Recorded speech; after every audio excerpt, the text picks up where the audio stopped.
Boop-a-doo. Welcome to From the Ground Up podcast. Do. Yeah. I forget how big it gets when it's just us. It feels very zoomed in. Too zoomed into our faces here. Well, audio version doesn't know what we're talking about, but you can go to Theportcitypythons.com and you can check out. We have some available substrates, isopods, as well as, and that's substrates for isopods as well as reptiles, some cocoa bedding, and you don't need to mess with those blocks anymore. You don't need to chip away at blocks or pour water in there and wait for it to seep in. And I hate that. I hate breaking apart the blocks. Why do they sell it that way? I think it's just really convenient to ship. Also, I mean, I'm sure during the process there must be some type of advantage. I should ask. I mean, there has to be something. Because like you said, who wants to, water it and sift through it and break it up and everything? Not I. Also, we have, I don't know. Did you put the little thingies on the website? What are you talking about? The shakers. Oh, yeah. We do have some isopod calcium as well as some springtail food. So do isopods need calcium, or is it just an added benefit? Yes. So isopods, in order to properly molt, they do need calcium and to make a good, strong exoskeleton. So yeah, it's essential. And some people and some species will readily forage on it. Some will, eat a cuttle bone or cut off some limestone. So and some are less or seem to need less calcium or seem to forage less on it. But our substrate also has some calcium in it. So what's good about the substrate is the fact that, like Russ was talking last week, it's the cocoa acidifies, but we have the calcium in there, which actually neutralizes the acids, so you won't get that acidification of the soils. So I'm actually doing that now in the Amazon enclosure that I'm putting together. So if you wonder, if you look at Joe's hands, he did not stick his hands in dirt for no reason. Or I didn't wipe with my left hand. It's both hands. Yeah, it's both hands. But yeah, I was playing with some silicone and putting some cocoa fiber up on the sides of the Amazon enclosure and mixing up a substrate of like different cocoa and sphagnum and charcoal and even some wood and stuff like that. And also putting the calcium carbonate in it to see if I can neutralize. And because I had a problem with it getting acidic. So in retrospect, should you have worn gloves? In retrospect, I did wear gloves, but the only thing I wore one glove. So then how is it on both hands? Well, I guess it's more on one hand than the other. Well, I took off the glove, and then, after like the third or fourth time getting gloves on and off, I was just kind of like, screw it. Why'd you have to take it off? Well, because I needed to wait for the silicone to cure. So I did the back wall, and then I put a bunch of the cocoa on there, let that cure for like, about a half hour. And then I flipped it over and I did the side, let that cure for about a half hour, flipped it to the other side, let that cure for about a half hour. So, so I had to do it 4 times because I also needed to go back and do some patchwork. And even now I'm sure I'm going to turn it upright and there's going to be some spots that I missed. It's kind of frustrating because the back I did with the great stuff, where you put the great stuff expanding foam and then it expands and then you need to saw it down and then it gives it a textured, background to it. And then you got to kind of get all those little nooks and crannies filled with silicone. So it's kind of a pain. And then also I took a bunch of rope and I put that in silicone as well, which, I really had to lather it on with my hands. That's part of why it got real nasty. And then I dumped it into the cocoa core and now it looks like a jungle vine. So instead of having these things that were functional but not exactly pretty for the Amazon, so I had some like PVC netting up like you'd see in some gardens on the old enclosure, I guess I'm gonna say. And now I'm gonna have some like jungle vines and some more naturalistic stuff. Still have the same plants, which is gonna be the Chinese evergreen, which is really cool, and it's actually doing decent despite how ignorant I was with the substrate the first time around, as well as some pothos. So I'm excited to finally get that done because I've been talking about it for a little while. And then next up is the olive python. So like, is it going to be twice as heavy now? The ATV enclosure? No, not necessarily. It's not super. You didn't add much. No, weight. I mean that foam is like. Oh, okay. It's so light. It's pretty light. Yeah. Okay.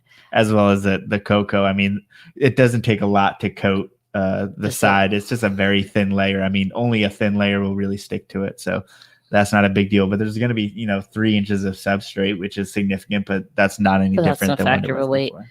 Dan said now the ATV is going to find a way to shit on the walls.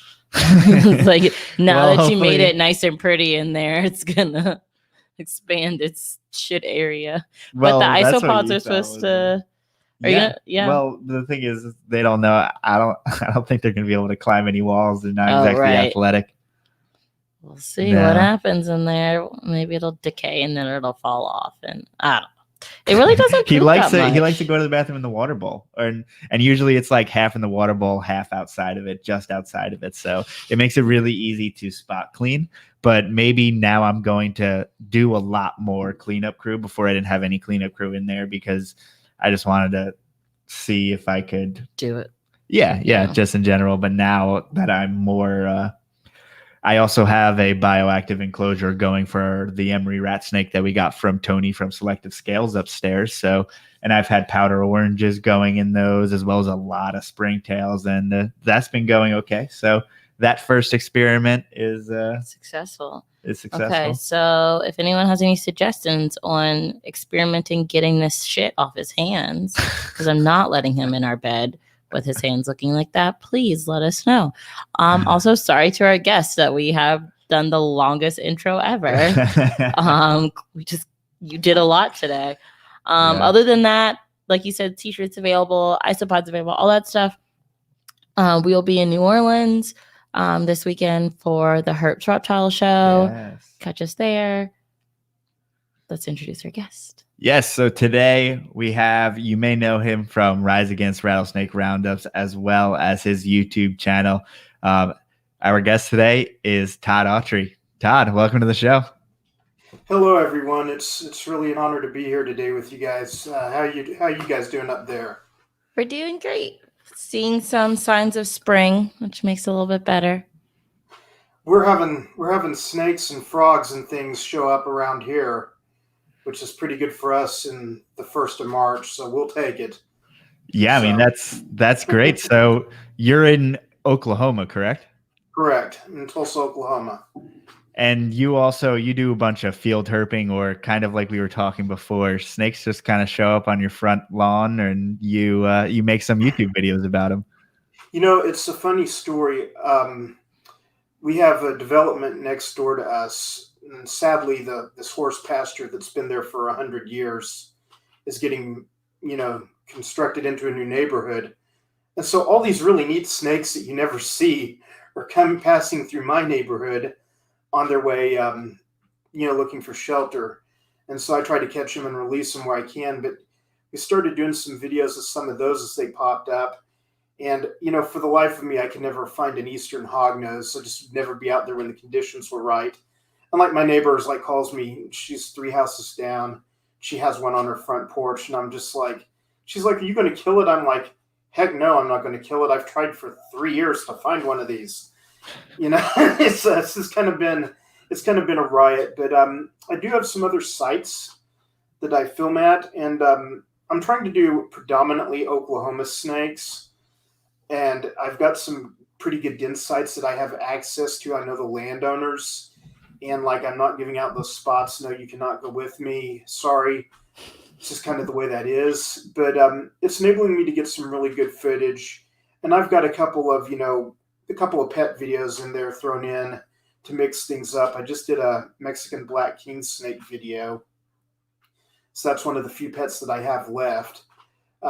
Just because I've kind of shifted over to field herping versus keeping. And the channel's taken off pretty good. I'd like it to be doing better, but these things take time. So I definitely appreciate all the help and support you guys have given me along the way. Joe, you've helped me edit some files and things, and I know you're a busy man and didn't have a lot of time.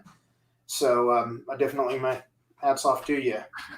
No, I mean, I thank you just for basically the first time I met you is probably not met you in person, not over the internet. But that seems like that's how we know. I feel like we need everyone in the another snake word world. for that. Like something that's like not met, but I guess just say Over the talk to internet. you. And, Metsinated.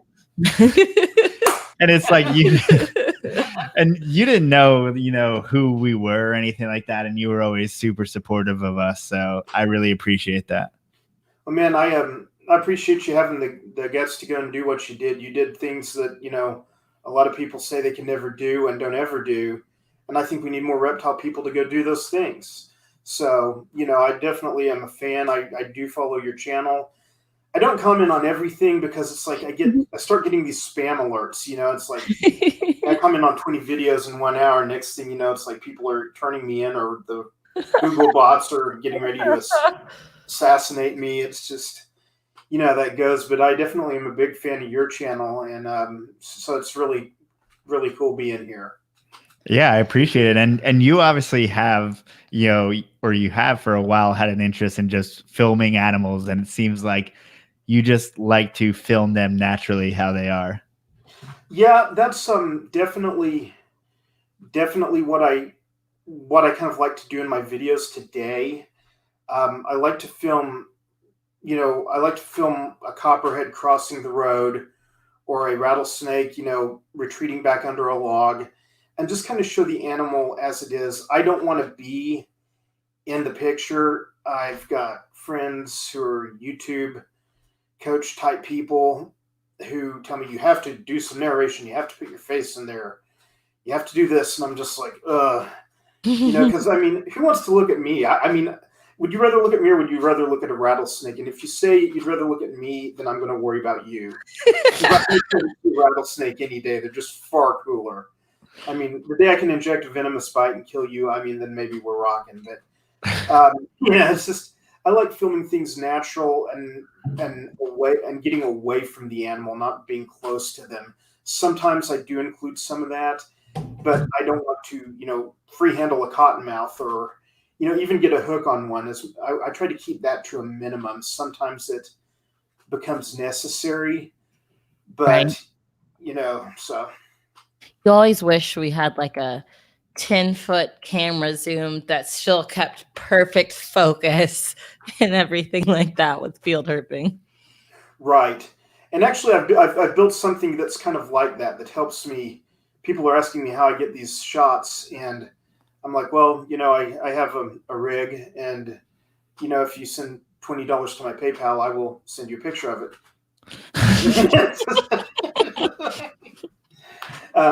Truth is, I stole the idea from someone else, so I really shouldn't be like that. But I'm kind of low like that, Joe. And do you have any type of protocol when you come across a venomous snake and you want to film it? Don't get bit. That's great. I started doing video probably 12 years ago. And it was, the reason I was doing it was to document things going on at roundups. Anybody who knows me knows that's my history, knows that's my past. Before that, I was into photography, and I'm talking back before digital cameras, back when you had to load the 35 millimeter film in, like a Pentax K1000, you point, shoot, and focus. I never really thought about doing video. And people were telling me, well, we got to start getting some of this on video. And I bought my first camera, which was a Sony Bloggie. Do you remember those? No. That is before my camera time. Google it, because there's still a few floating around on Amazon. It looks like your basic iPhone, but it was this really wicked little 1080p camera. And that's what we shot some of our first footage in Oklahoma with, at like the Apache Roundup and I think the Warika Roundup. And then it just kind of evolved from there. And then after a while, this is getting depressing, and we've got enough of this footage, so let's just go field herping. And so what really got you, I guess we didn't ask this in the beginning, what really got you interested in reptiles in the first place? I grew up around reptiles. I live in I grew up in a suburban area of Tulsa, Oklahoma, and it's called Broken Arrow. And the amount of development just in the last 40 years has been amazing. We had a soccer field next to my grandmother's house. And in the soccer field, there would be Texas horn lizards by the dozens. I mean, these things were all over Oklahoma in the 1970s. But then you go over to the creek and you find Graham's crayfish snakes, ribbon snakes, things like that, common snapping turtles. So you had this wide biodiversity in like a quarter square mile. You had like desert over here and creek, lake area over here. And I just grew up around them, and my grandmother knew about them, and she grew up in the Ozark Mountains herself. And I think that woman would kill a bear with her bare hands and just not think twice. She's one of those people not scared of anything. And so she was always showed me, hold them behind the head, and this is how you tell which ones are poisonous, and things like that. And then I started reading before I went to school, and they would buy me snake books or get snake books from the library. So that kind of stuff, and then going out in the backyard and playing with them.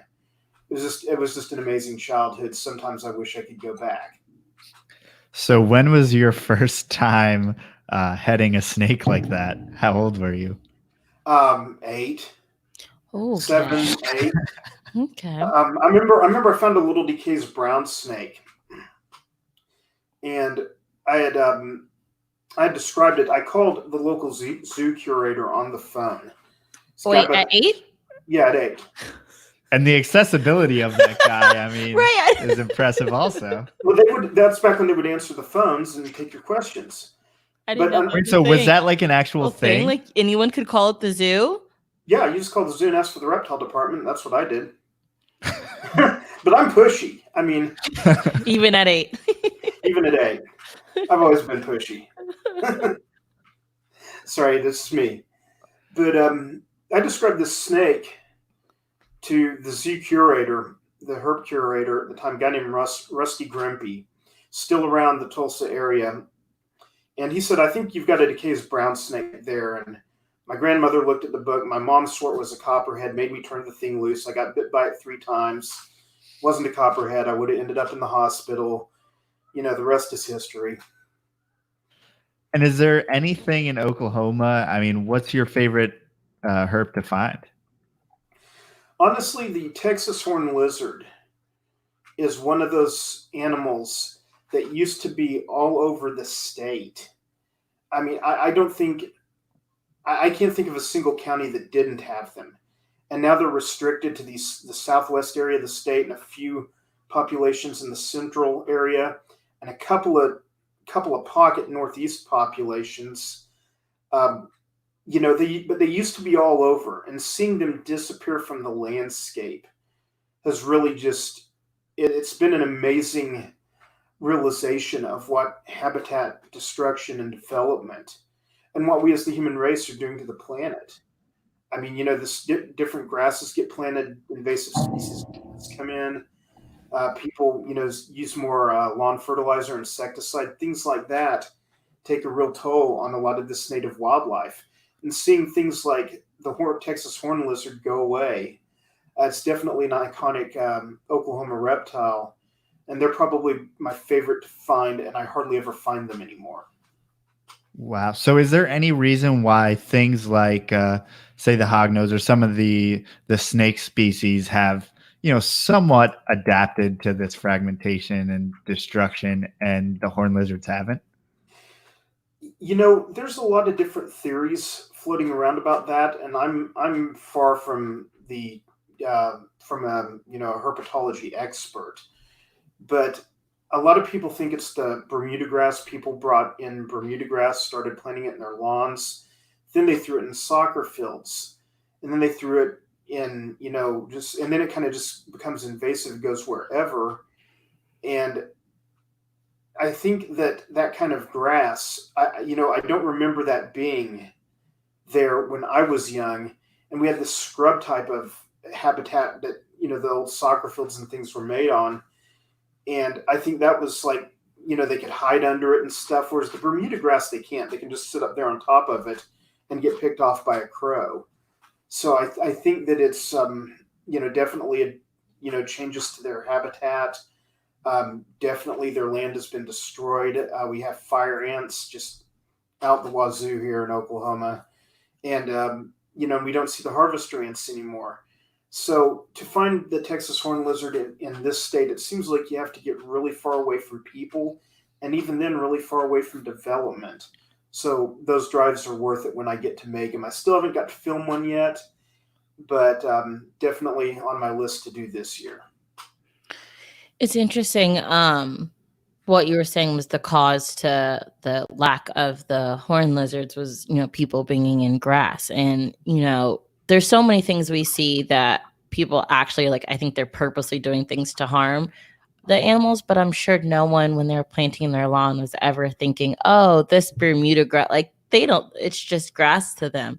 And so it's hard. It's like, do you feel like there should be things in place to, like, police the ignorant? Your HOA would like freak out if you didn't have a perfect lawn and all this stuff. But then at the same time, it's like, is that way too, is that encroachment to be like, oh, you can only tell everyone native everywhere grasses. You can only put these grass, like, not to us, that seems reasonable. Right, to us it seems, but to the rest of society, who, I don't know, is it right to police the ignorant?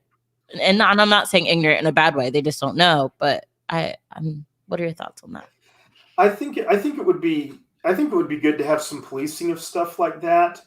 I can tell you that when you weigh the lawn attractiveness versus your local state reptile, I can tell you who's going to win that battle.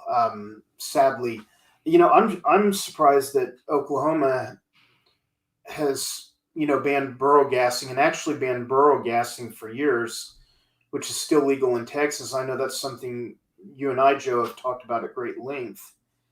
But but that's actually something they do, that they have banned. They will watch out for and things, and so. But I've done a lot of. I just recently finished my master's degree at Oklahoma State in environmental science, and a lot of what I studied and eventually did a dissertation on was, like habitat, wildlife, human conflict. Like some of the land battles out west where cattlemen want to run their flocks of cattle on pronghorn habitat. Well, the environmentalists don't want them there. The cattlemen think they have a right to the land. Then you have those weird people over there that are scared of any animal and just want to shoot at things. And it's kind of a mess, because you realize that there's different stakeholders in all these issues, and whether we like it or not, they all have value. They all have a say, so to speak. And that's really helped me see the Roundup issue through a different light.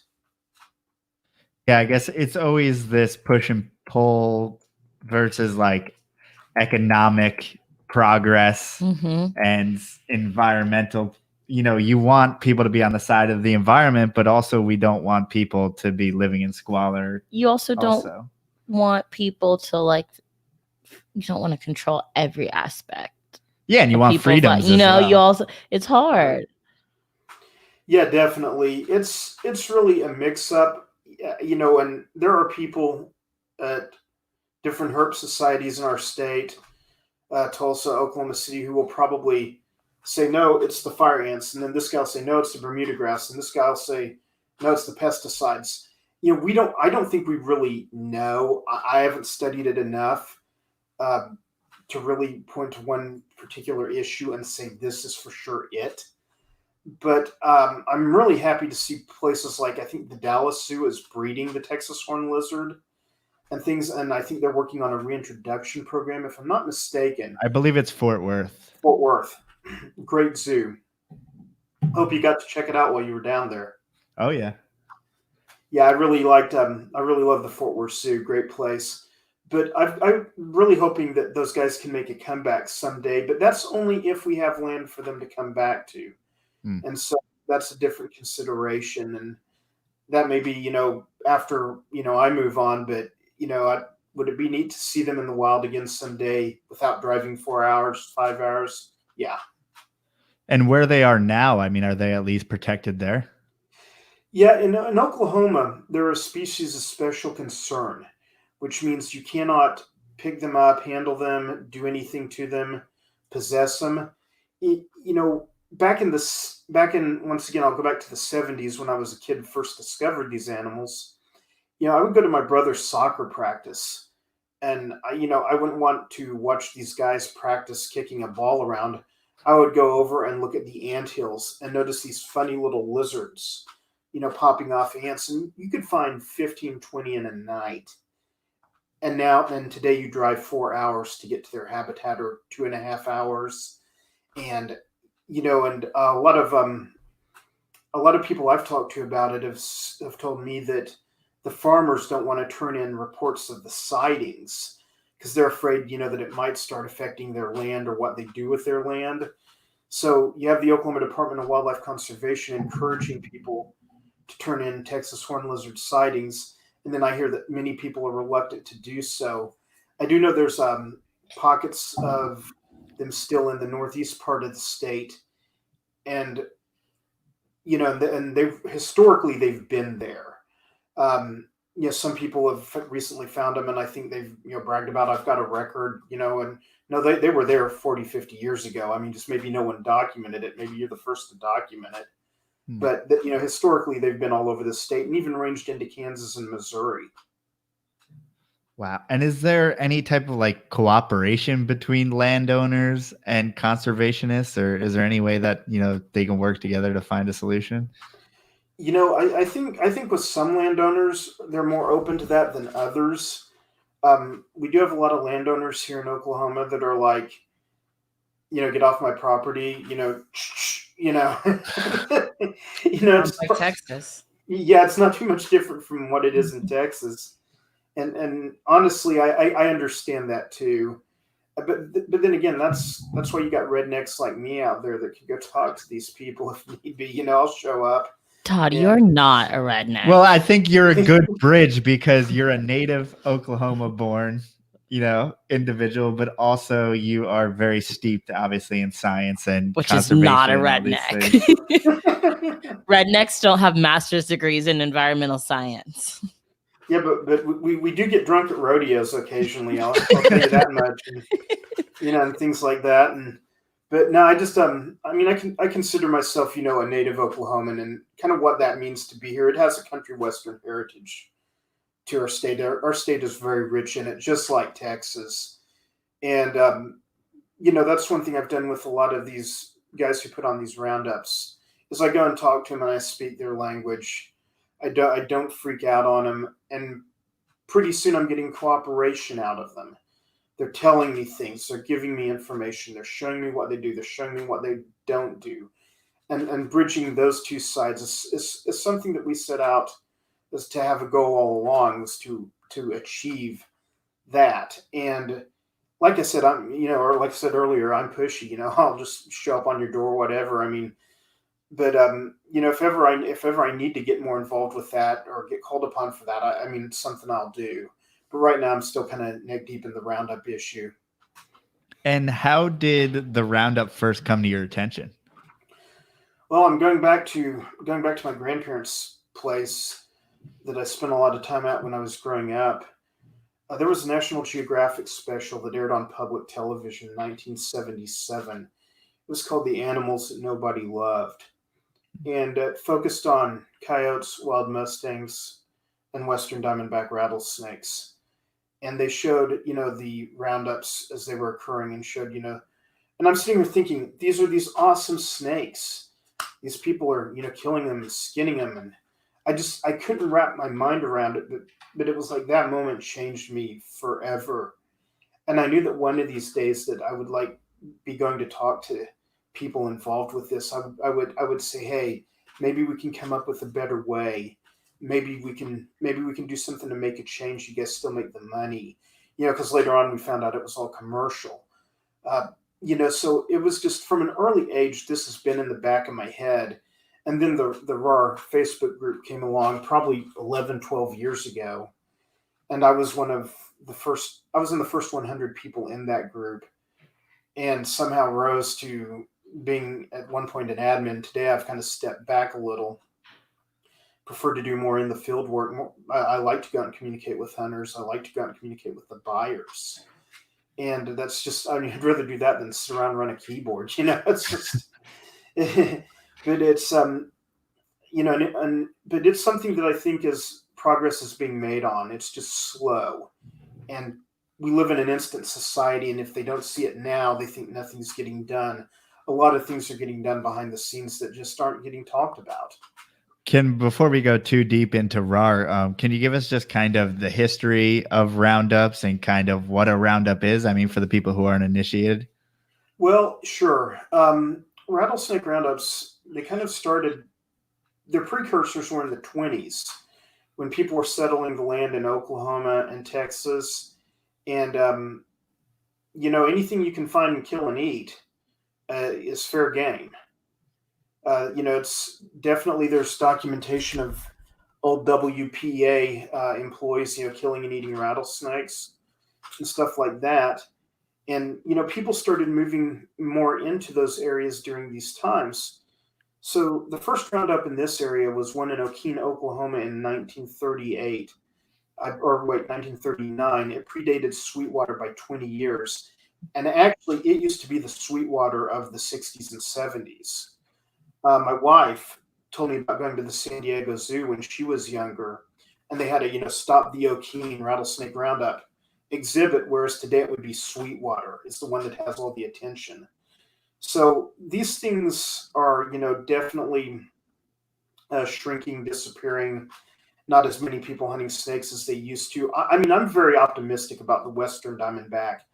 The Eastern, however, it needs every ounce of help it can get.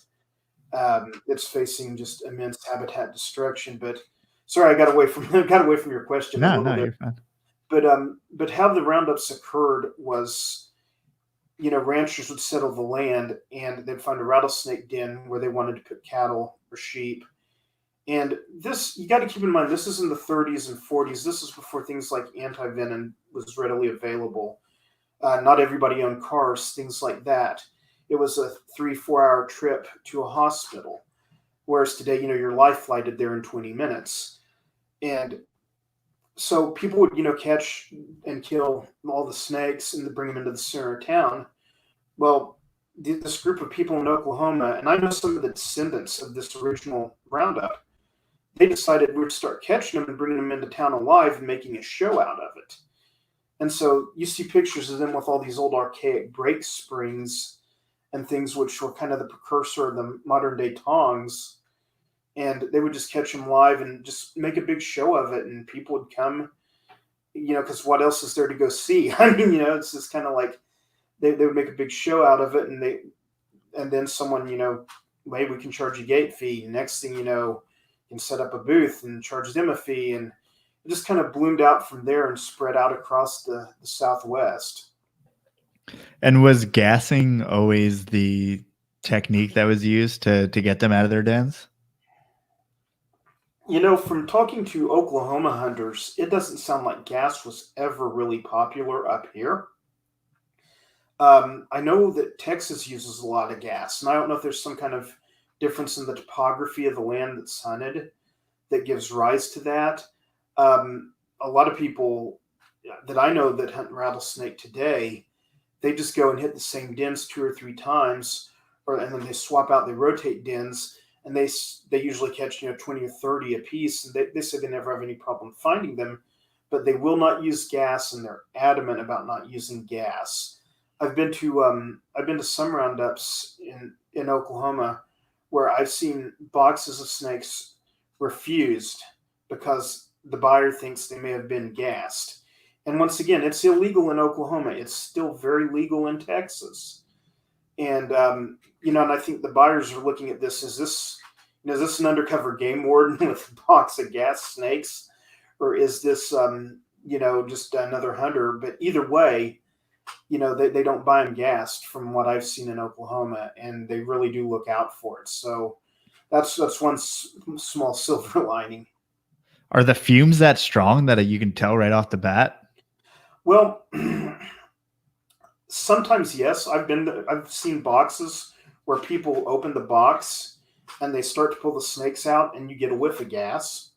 I've seen stuff like that, but also there's snakes that, slither off to the left when they should slither straight. And you can tell the snake has a neurological difficulty going on. And it's kind of like, there's ways you can tell which snakes have been gassed and which snakes haven't been. And the gas is definitely a big part of the Texas hunts. I think a few people still probably do it and maybe even get away with it in Oklahoma. But what I've seen in Oklahoma is I have seen the buyers at the particular roundups looking out for that. So to me, that's one good piece. And what's the state of roundups currently in Oklahoma? Are there still, kill events and all that? Yeah, they're all still, unfortunately, they're all still kill events. I'd like to see one take off like, not Wiggum, Claxton, Georgia. Claxton, Georgia is the one I'm thinking of. But they all have butcher shops that are on public display. People go there to buy snake meat.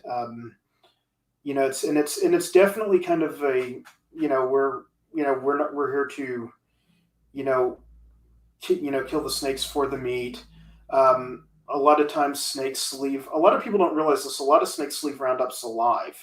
Now, exactly who's buying them, where they're going, I don't really have that. But a lot of snakes are sold alive out of roundups that I've seen. And, people with, I don't know if they're people who are, I'm sure they're licensed buyers because the game department checks for that kind of stuff up here. But it's just, it's kind of a traditional thing. Like, your grandfather teaches you to fish. You taught your dad how to fish. Now your dad teaches you to fish. In a lot of these rural communities, there's no lakes. So what do? They go hunt snakes instead. And so you kind of have this cultural component to it. And I've definitely observed that. And it doesn't seem like the Atrox populations are being hurt the way that, other snake populations are in other areas. I'm definitely really concerned about the eastern diamondback. I feel it should have been federally protected, 20 years ago, and just simply hasn't. And when Claxton was at going full bore, were they using eastern diamondbacks for that event? Were they killing eastern diamondbacks? Historically, from what I know, yes. That's one that I have never actually been to, but I think in 2012 they stopped any killing whatsoever. I think they might have used some wild collected snakes. I think some people today donate snakes and bring them in and let them just do the show with the snakes, and people like just get them on a snake hook and lift them up and show them to the kids, and some people still pin them and secure the head so the kids can feel the rattle and things like that. But it's definitely overall a positive, more progressive move in Claxton. What's going on at Wiggum, which is the only other roundup in Georgia, is really kind of yet to be determined. Some people, I've heard conflicting stories about what's going on there, so I don't really know. So is it? I guess would it be still legal in Georgia? It's just Claxton decided to turn into a no-kill event. Yeah, if my memory serves me correct, I think the Georgia Department of Natural Resources got involved with the Evans Wildlife Club and said, hey, let's do this a little differently. And then some kids from, I want to say they're called One More Generation. I can't remember the kids' names, but I know that's their group. I think they, started some things, and I think Centers for Biological Diversity got involved. And they, came along and said, we'll support this if this tilts this way. And it was kind of just this slight change from the only thing we're doing now is we're not collecting wild snakes, or we're not collecting as many wild snakes, and we're not killing them. Now, once again, the specifics of that, there are people in RAR who know people involved with that. And I would probably point those questions to them because they're like on the ground. One of my buddies, Raymond, he sometimes does the educational show at Claxton, and I think everyone's seen the video of his. I can't remember if it's his or if it's one of his friends, but it's Edgar. It's like an 8-foot albino eastern diamondback, and the thing is just stunning. The video of it 2 years ago, went really, I wouldn't say viral, but it got around. Most hurt people saw it. And so, I definitely drop any questions in a group like RAR regarding Claxton, but it seems like it's definitely on the right foot. Yeah, I guess now switching back to Oklahoma, I mean, obviously Texas is bringing in snakes in crazy numbers. I mean, what's the size of the Oklahoma roundups now? Well, Oklahoma, I think, had 6 active ones. I'm trying to think. I'll have to count on my fingers because you think I'd have all this memorized by now. I actually don't. But I know they had. I think at one point they had 7, and then one just dropped off the map. The one in Thackerville, Oklahoma, recently shut down. It's my understanding that the guy that organized that took 2 bites at the last Warrika, Oklahoma roundup, and he decided he wasn't jacking with snakes no more. And once again, whether or not that's the full story, don't quote me on it or hold me to it. But we still have like Apache, Warrika, Waynoka, Okeen, and Mangum, and those are the 5 strong ones in Oklahoma. There was Thackerville; it's dropped off, and Texas has lost a lot of theirs over the last 10, 15 years as well. What do you think, I mean, is responsible for that decline? Well, there's like getting back to the horned lizard, I think it's a number of factors. I think you have fewer people living in the country. You have more education. You have things like, fewer people want to sponsor these hunts or be associated with them because it's like a politically incorrect thing to do now. And so just in the last 10 years, I know that Big Springs Roundup in Texas dropped off the map. The one in Taylor shut down. The one in Walnut Springs came back after being dormant for 10 years. But they've they're definitely on the minus side of the plus minus scale. And I have a book handy. It's hard to get a hold of. It's called Texas Rattlesnake Roundups. Dude, I found that book in a used bookstore in Dallas at a half price books, and I picked it up. And I was like, holy shit, there's a book on rattlesnake roundups. I did not expect that. Well, if you go to the center of the book, they have a diagram of all the ones that used to be there in Texas. And at one point, I think it was over 41, roundups occurred. And today, I think there's definitely less than. There we go. Let's do this at the same time. Bam. $9.98. $9.98. That's a good price. I think I paid $12 for mine. Now I'm mad. You overpaid. If you see it, I would snag it because it is out of print. But if you're definitely interested in the history of how these things came about, There's some Jack Bibby action on the back there. There you go. Who is this person? Can you explain? That's his name, right? Jack Bibby? Yeah, his name's Jack Bibby. I know him pretty well. I talk to him on the phone once in a while. He actually welcomed me and some of my folks into the Oglesby Roundup, which is the only one he's involved with anymore. And that's a smaller roundup in Texas down by Waco. No snakes are killed at the roundup. They're sold to a buyer. And what he does with them, unfortunately, I don't think it's good. But, they do handling shows and they do the crazy stunts. But he's kind of getting to where he's just an MC anymore. He doesn't do a lot of that stuff himself. And that's the only roundup he's still involved with. But I can call him at any time of the day and he'll talk to me about anything. And he's actually been a source of good information, about, when, the roundups he was involved with. In 1996, this happened. In 2001, this happened. So the guy's kind of a treasure trove of knowledge about it. But then again, he's been involved with him for 50 years. So, of course, he knows the scene. Yeah. And he used to do kind of those like stunts and stuff like that, right? Yeah. That's why he lost his leg, actually. He, I think it was his 11th or 12th bite, and he finally lost a leg. And, that's a decent track record. You should not laugh at that. That's not funny. Technically, we shouldn't, and I'll tell you why, because it just pads a snakebite statistics somewhere. That's kind of what I figured out is, and definitely Jack has been even though he gets demonized in the herp community, and I kind of understand why they demonize him, he's been the most open to come and talk to people like Danny Mendez from Urban Jungles. He did an interview with them. He's talked to me. He's talked to several other people in the herp community. He said, look, this is what we do. This is what we don't do. The guy has been 100% honest with me, and I've got to give him a lot of props for that, because a lot of these organizations, they start putting things up when I come around, I mean, so it's, definitely the guy does take some heat for what he does, and I definitely would not recommend you emulate him in any way, but I can say that he's told me the truth about a lot of things. So, and he's been a source of information, and on my channel, I do have a video that features his group, the Heart of Texas Snake Handlers. It was narrated by my buddy Edgar Ortega. He was the old Central Valley Herp Society president in California. And today I just think he does karate, and I think he beats people up a lot.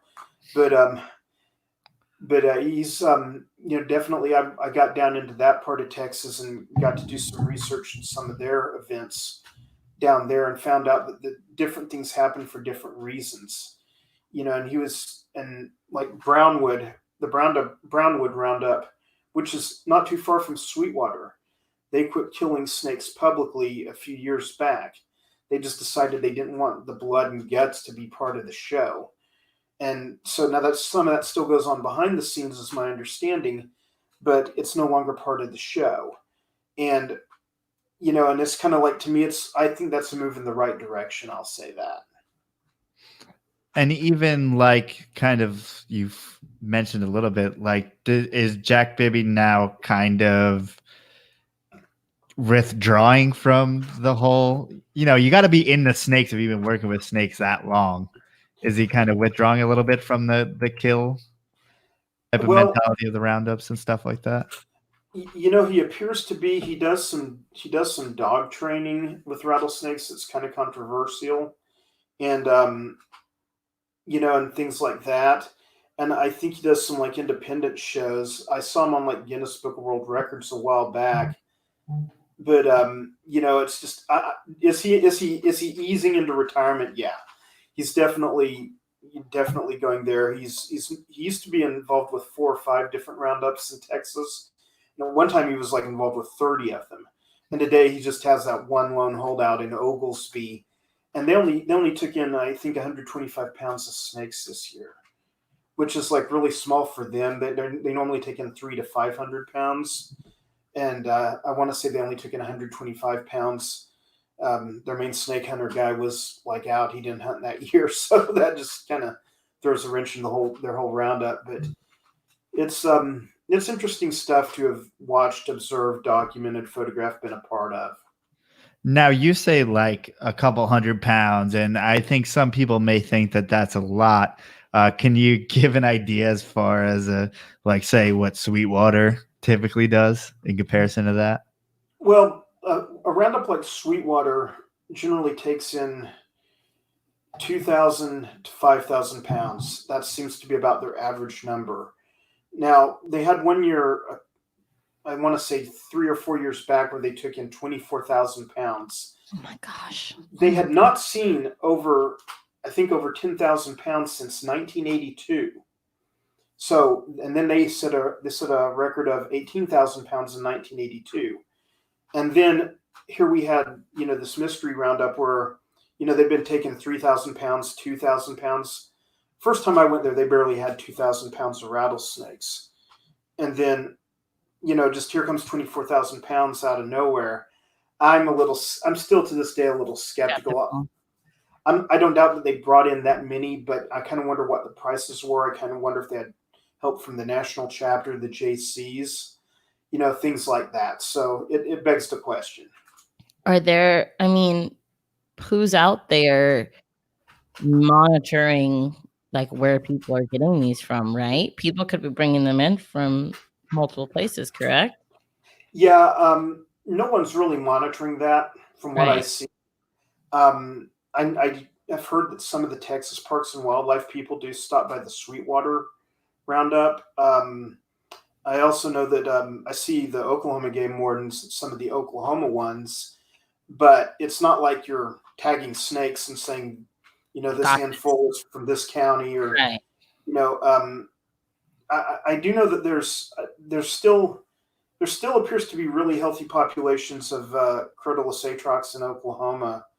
I do think the hunting has affected their population some, but it doesn't seem like it's like wiped it out, or it seems like there's still snakes out there, and we're finding them further east in Oklahoma than what we'd previously thought. So, it's kind of a hard to gauge situation. I would like more oversight from the wildlife department on that, but in Oklahoma, as in Texas, it's kind of they're not. I don't think there's much of a priority as they should be. I'll say it like that.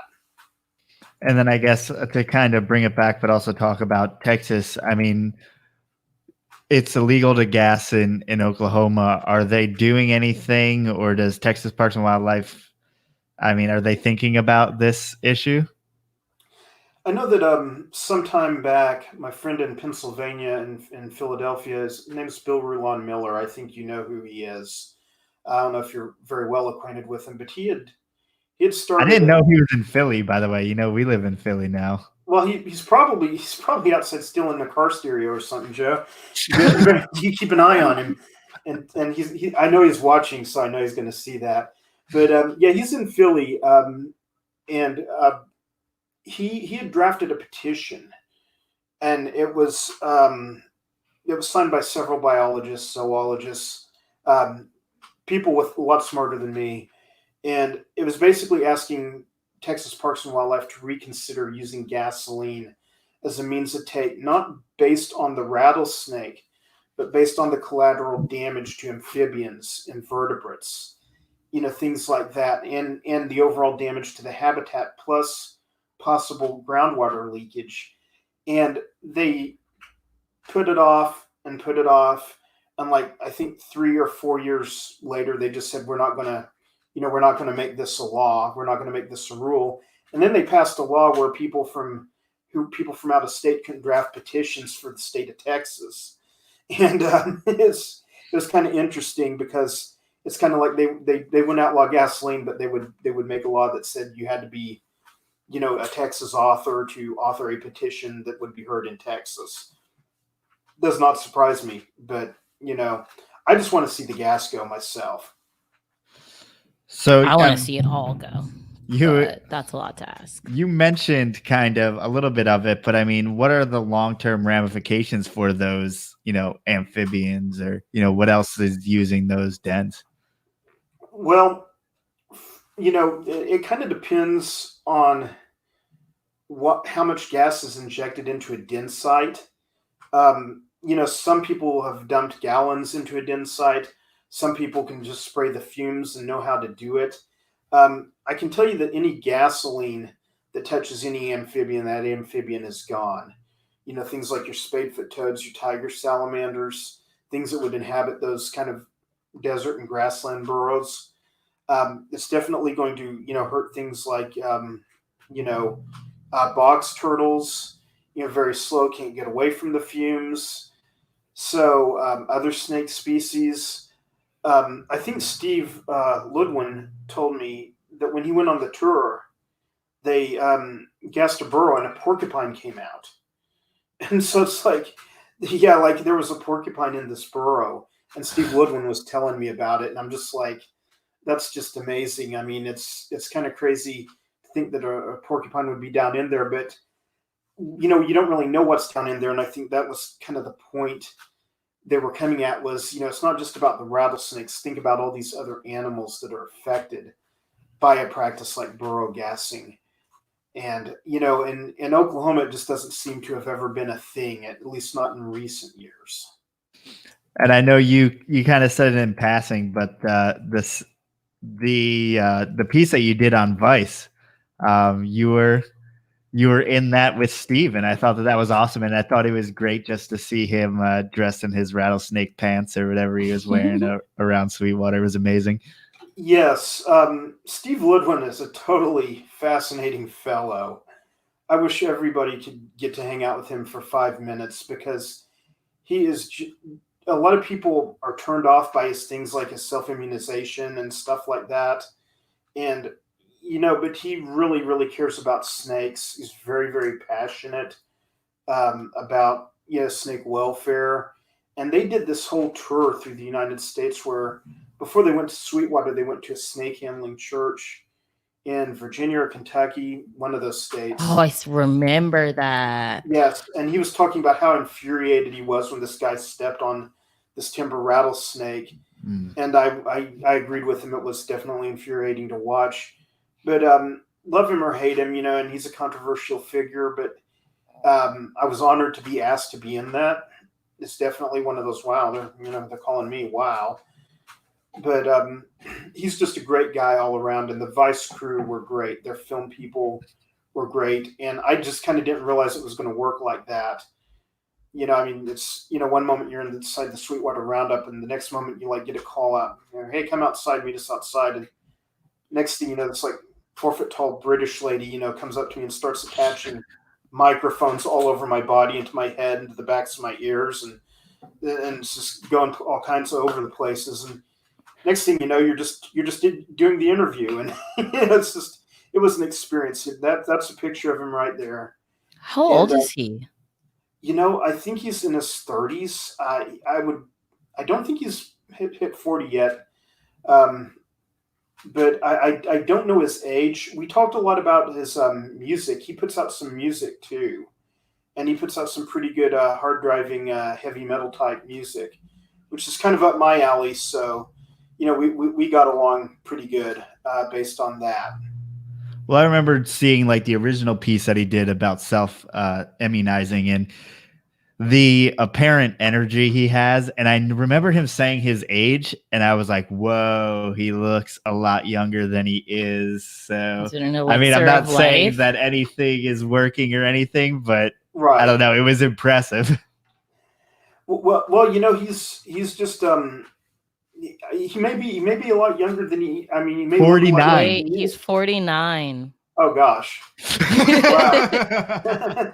I would have thought 38, 37, something like that. Wait, this was in 2016. He was 49. Oh, he's in his 50s. He's in his 50s and he looks like that. Steve, come do the Joe show. Set the record straight. I would love to have him on. I don't mind it at all. I think it's he loves snakes, and we honestly, despite whatever's going on, I think the more people that we have that love snakes, the better. And I think there's definitely something, despite how you feel about it, anyone feels about it, I think there's definitely something to learn from him. Yes. And at the base of our podcast, it's to learn more. Exactly. I think you can take any snake person, even as someone who like Jack Bibby, who's involved with these roundups or who's been involved with roundups. You wouldn't think someone like that keeps pet snakes, but he does. I've met other people involved with roundups that, sign petitions to keep, ball python ownership legal because, they're into owning reptiles. It's not as black and white an area as a lot of people have it pegged to be. And that's why, I was really impressed with you, Joe, that you said, well, hey, I'm down in Texas. I'm going to go to this one. And you went and you actually did it, because a lot of people, say they couldn't do that. And I understand that as well. But you kind of get a feel for what's going on there. You see, I think the town of Sweetwater, I think they love the rattlesnake, because without that, the roundup would go away. And that's the only thing anyone goes there for. Any other major event is going to go to Abilene on one side, Lubbock or Odessa on the other. Mm-hmm. So, the moment the Atrox becomes endangered, I think Sweetwater are actually going to be freaking out. Yeah, I think it's definitely weird going there knowing that, or at least seeing that the town itself really isn't all that big, and how much their economy actually depends on this event. And I'm not condoning it in any sense at all, but it's also kind of, you can see that it's important to them economically for sure. So it's hard to say, you're all terrible people doing the wrong thing, because you could see also that it's their culture, like what you said before. And it's clearly something that they love to do. It's not, I hate snakes. It's they love to attend this event, to hunt the snakes. and eventually slaughter them and skin them and put their blood prints on the wall. I don't get that last part, but it's the first half of that I think is it's kind of interesting to see their side of it and try to at least be a little empathetic and put yourself in their shoes as far as that goes. It definitely helps, because what you will find out is that these events have like high amounts of support in these areas. And a lot of times what you will find out is, although I'm like you, no amount of money will ever justify this over here. You do have towns like Waurika, Oklahoma, and they have a volunteer fire department there, which means if your house catches fire and you live there, I mean, it's going to be a volunteer firefighter that comes and puts it out and helps you cope with it. And they use all the funds from their roundup to raise money for their equipment. And see, without the roundup, they wouldn't have that equipment. And that equipment directly benefits people's lives. So it's kind of hard to come in and say, hey, stop this or shut it down, because of the perceived benefit to the humans that live there.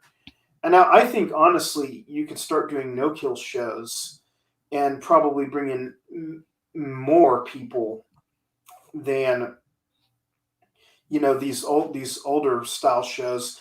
All the ones in Oklahoma still, to the best of my knowledge, kill in public, or they have a butcher shop show and a handling pit show. And, and which they're kind of all just kind of like Sweetwater in a way. They're, one handling going on over here, milking going on over there, butchering going on over here. It's just kind of all the same thing everywhere you go. There's a few of the smaller ones in Texas that they've gotten away from the public killing. So, once again, a move in the right direction, yeah. But I think at some point they could become more like what they are in Pennsylvania even. And probably be just as successful and maybe even more fun for the people who normally attend them. I'm not condoning it either, but, I do think that a lot of people live for this time of year. And, it's just, I think really the onus is on the game departments in Texas and Oklahoma to say, look, it's been 40 years since anyone's done any population density studies, or it's been 50 years since anyone's done any population density studies. We need to do that. We need some population density studies, things like that. I think it's kind of on the game departments to kind of step in now and not necessarily, shut down the roundups, even though that might be what we would want, but say, hey, where are these snakes coming from? What's going on? How many males are you taking? Like in Pennsylvania, I talked to Bill because he's been to the Knoxon one, I think 2 or 3 times. And I want to say that the game wardens up there check, and they count the ventral scales to make sure that you have a male and not a female. And, because you're not allowed to collect females. That kind of oversight in something like a roundup is just amazing. I would love to see something like that going on here. But, will we or won't we? I don't know.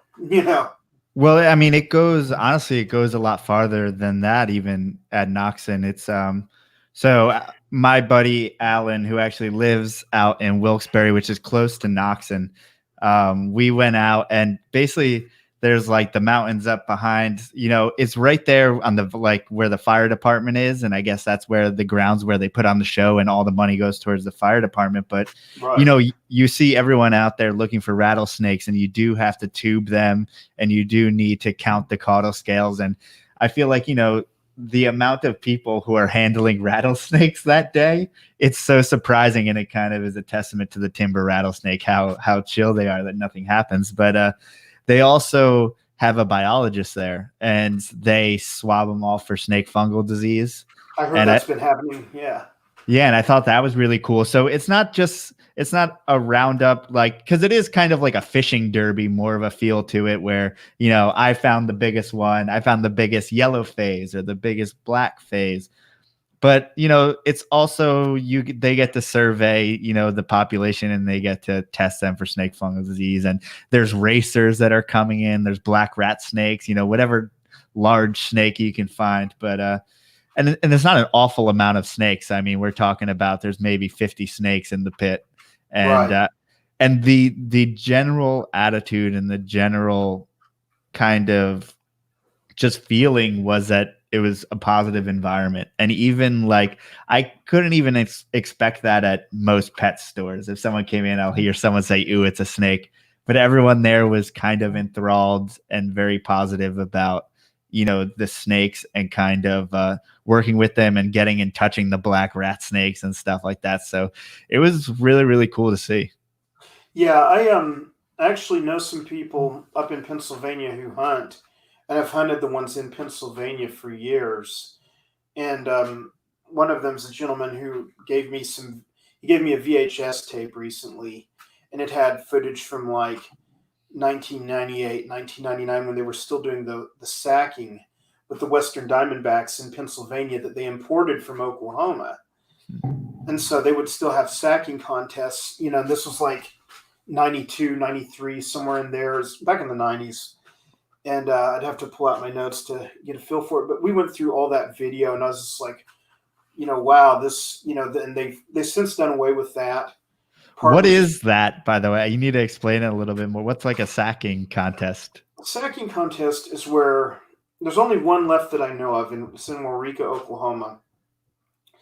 It's where they take a bag of rattlesnakes and they dump them on the ground, usually on a platform or in a ring. And your partner pins the rattlesnakes, picks them up, and throws them in the bag.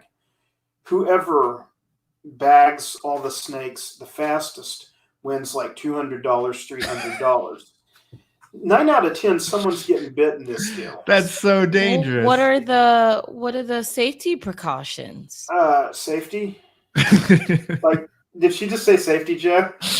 I mean, I thought for sure there. That's just like, yeah, how can I possibly make sure that someone gets bit? Doing things fast and working with that. Ugh. It is very dangerous, and that's there was one in Taylor, Texas, and then there was one in Waurika, Oklahoma, and the one in Waurika, Oklahoma still operates. I know the one in Taylor, Texas, when the Roundup there died, it died. But literally, it was rough treatment on the snakes as well. But a lot of people get bit during the sacking contests, and they used to do this at the Pennsylvania hunts. They just never used timbers. They used Western Diamondbacks, and they would get them from Oklahoma, and and things like that. And it once again, it's a dangerous sport because your partner's holding the bag. For you to pin a snake, grab it, and throw it at a guy holding an open burlap bag. I mean, for both of you. Oh my gosh. Yeah, I've got video of it somewhere. It's pretty wild. And if you go to some of the Roundup pages, like the one in Waurika, I think they've got some video of it out there. And I've got some video of it where a guy who I know was actually bitten pretty bad. And I just haven't released the video. I kind of don't want to do that, because it's just like, just be more snake bite video out there. But it might give me some numbers on the YouTube channel. Do they keep anti-venom on the premises of all these things? No, they do not. I was at one Roundup last spring in Oklahoma, and there were 2 different bites. One of which occurred during a sacking demo, where they were running a demo. And this is not the Waurika one. This is just another one. And they were kind of evaluating whether or not they want to bring back the sacking contest. But there were 2 different bites. One was on Saturday. The other one was on Sunday. The one on Sunday was part of the sacking contest. Both people had to be life flighted to Oklahoma City. And this is from out by the panhandle of Oklahoma. So this is a good, trip out to Oklahoma City. And I'm sure it cost a pretty penny. Life flighting people is not cheap. Yeah, I was going to say, is CrowFab worth the $200 potential prize? One drop. Not even. Oh, it'll be the cost of probably opening the vial. They probably charge you $500 to open the vial, and there goes your winnings. Definitely. I don't see how anyone would do that and think it's worth it. I was talking to one of the guys who was doing it at this one Roundup in Oklahoma, And he had made a joke about, how the rattlesnake sackers were the last of a dying breed. And I said, yeah, there's a reason for that dying part, Holmes, it's pretty stupid crap. I mean, it's definitely dangerous. People used to do it, though, all the time. People were very good at it. There was big prize money in it. The roundups used to be a lot bigger than they are today. I mean, and that's one thing I really want people to grasp is I don't like, unlimited collection of wild snakes. Most of the people watching your podcast, will not like the roundups or anything to do with them, but they're shrinking. They're lessening in size. They're on their way out. That's the way I see it. In the historical view of it all. I mean, there used to be a lot more, and now there's a lot less, and I can deal with there being a lot less. And it seems like as of, probably within the last 10 years, I'm sure there's a lot more eyes on them via the internet than there ever has been before. Definitely social media has kind of been a blessing and a curse, so to speak. I encourage people, do not go to these people's Facebook pages and flame them. Because I think it kind of has an adverse reaction where they're like, you're not going to stop us from snake hunting. And then people like, who are opposed to this get labeled as out of state, animal rights, crazy groups, and things like that, which just kind of solidifies their efforts to carry on. I don't think that flaming or making fun of people or, talking bad about these people is helpful in any way whatsoever. Many people disagree with me on that. That's fine. But, this is kind of where, my crew hangs out over here. We go into these hunts and talk to people. And it's just really, it's just really kind of a different thing. It's part of it. It's really, you would just have to see it over the last 15 years of existence. And roundups that I'd intended to research and I'd intended to make, had on the list when I first started, died 3 years after I started doing the research. And there was one in Sharon Springs, Kansas. It went out. There was one in Alamogordo, New Mexico that happened for 2 or 3 years, and it went out. So these things are not growing. They're shrinking. And that's good news for the rattlesnakes. Absolutely. And I think that, how did it come about as far as, RAR and all that stuff? I mean, what really started I don't want to say like internet activism, but yeah. Well, the group was made by a guy named Jared Wood and another guy named Travis Underhill. And I think Dr. Wood today is teaching at some college in Texas. I think he's teaching zoology or paleontology. I know he's always digging up dinosaur bones and things like that. So it seems like he's got a really cool gig going on. But they just started this Facebook group and it just somehow exploded. I think there are things going on like, here's the government saying you can't keep a ball python in this town because it's a dangerous constrictor. And in that same town where Petcos are shipping their, corn snakes and ball pythons out because they're dangerous exotics, Joe Rattlesnake Hunter has 3 boxes of rattlesnakes in his garage. It's totally legal. Where's the sense in that?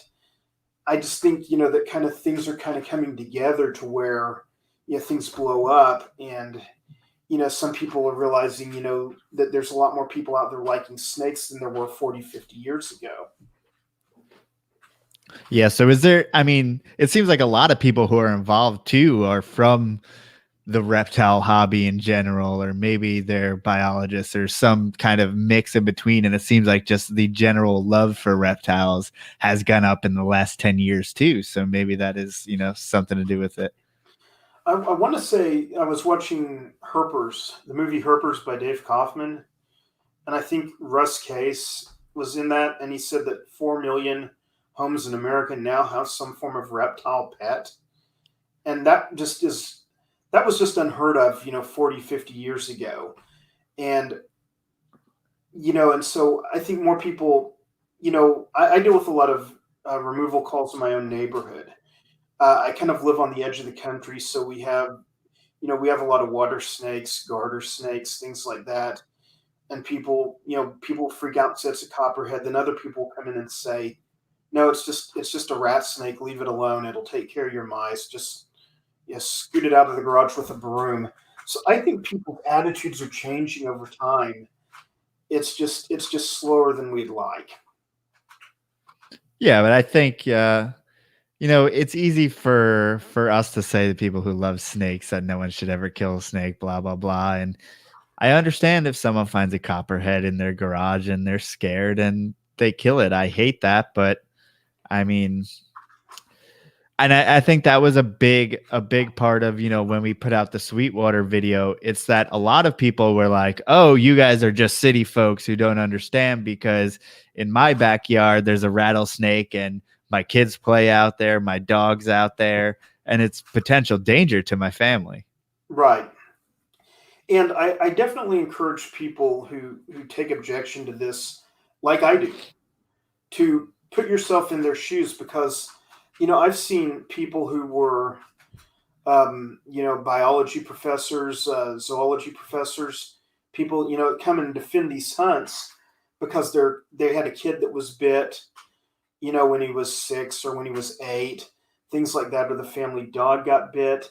You kind of had to understand that when snake and people meet, there's historically been conflict, and there's probably will probably go on for some time. I think we're getting to the point in time where a lot of people realize that, just walk away from the snake and it'll leave you alone. You don't have to go get a stick and kill it.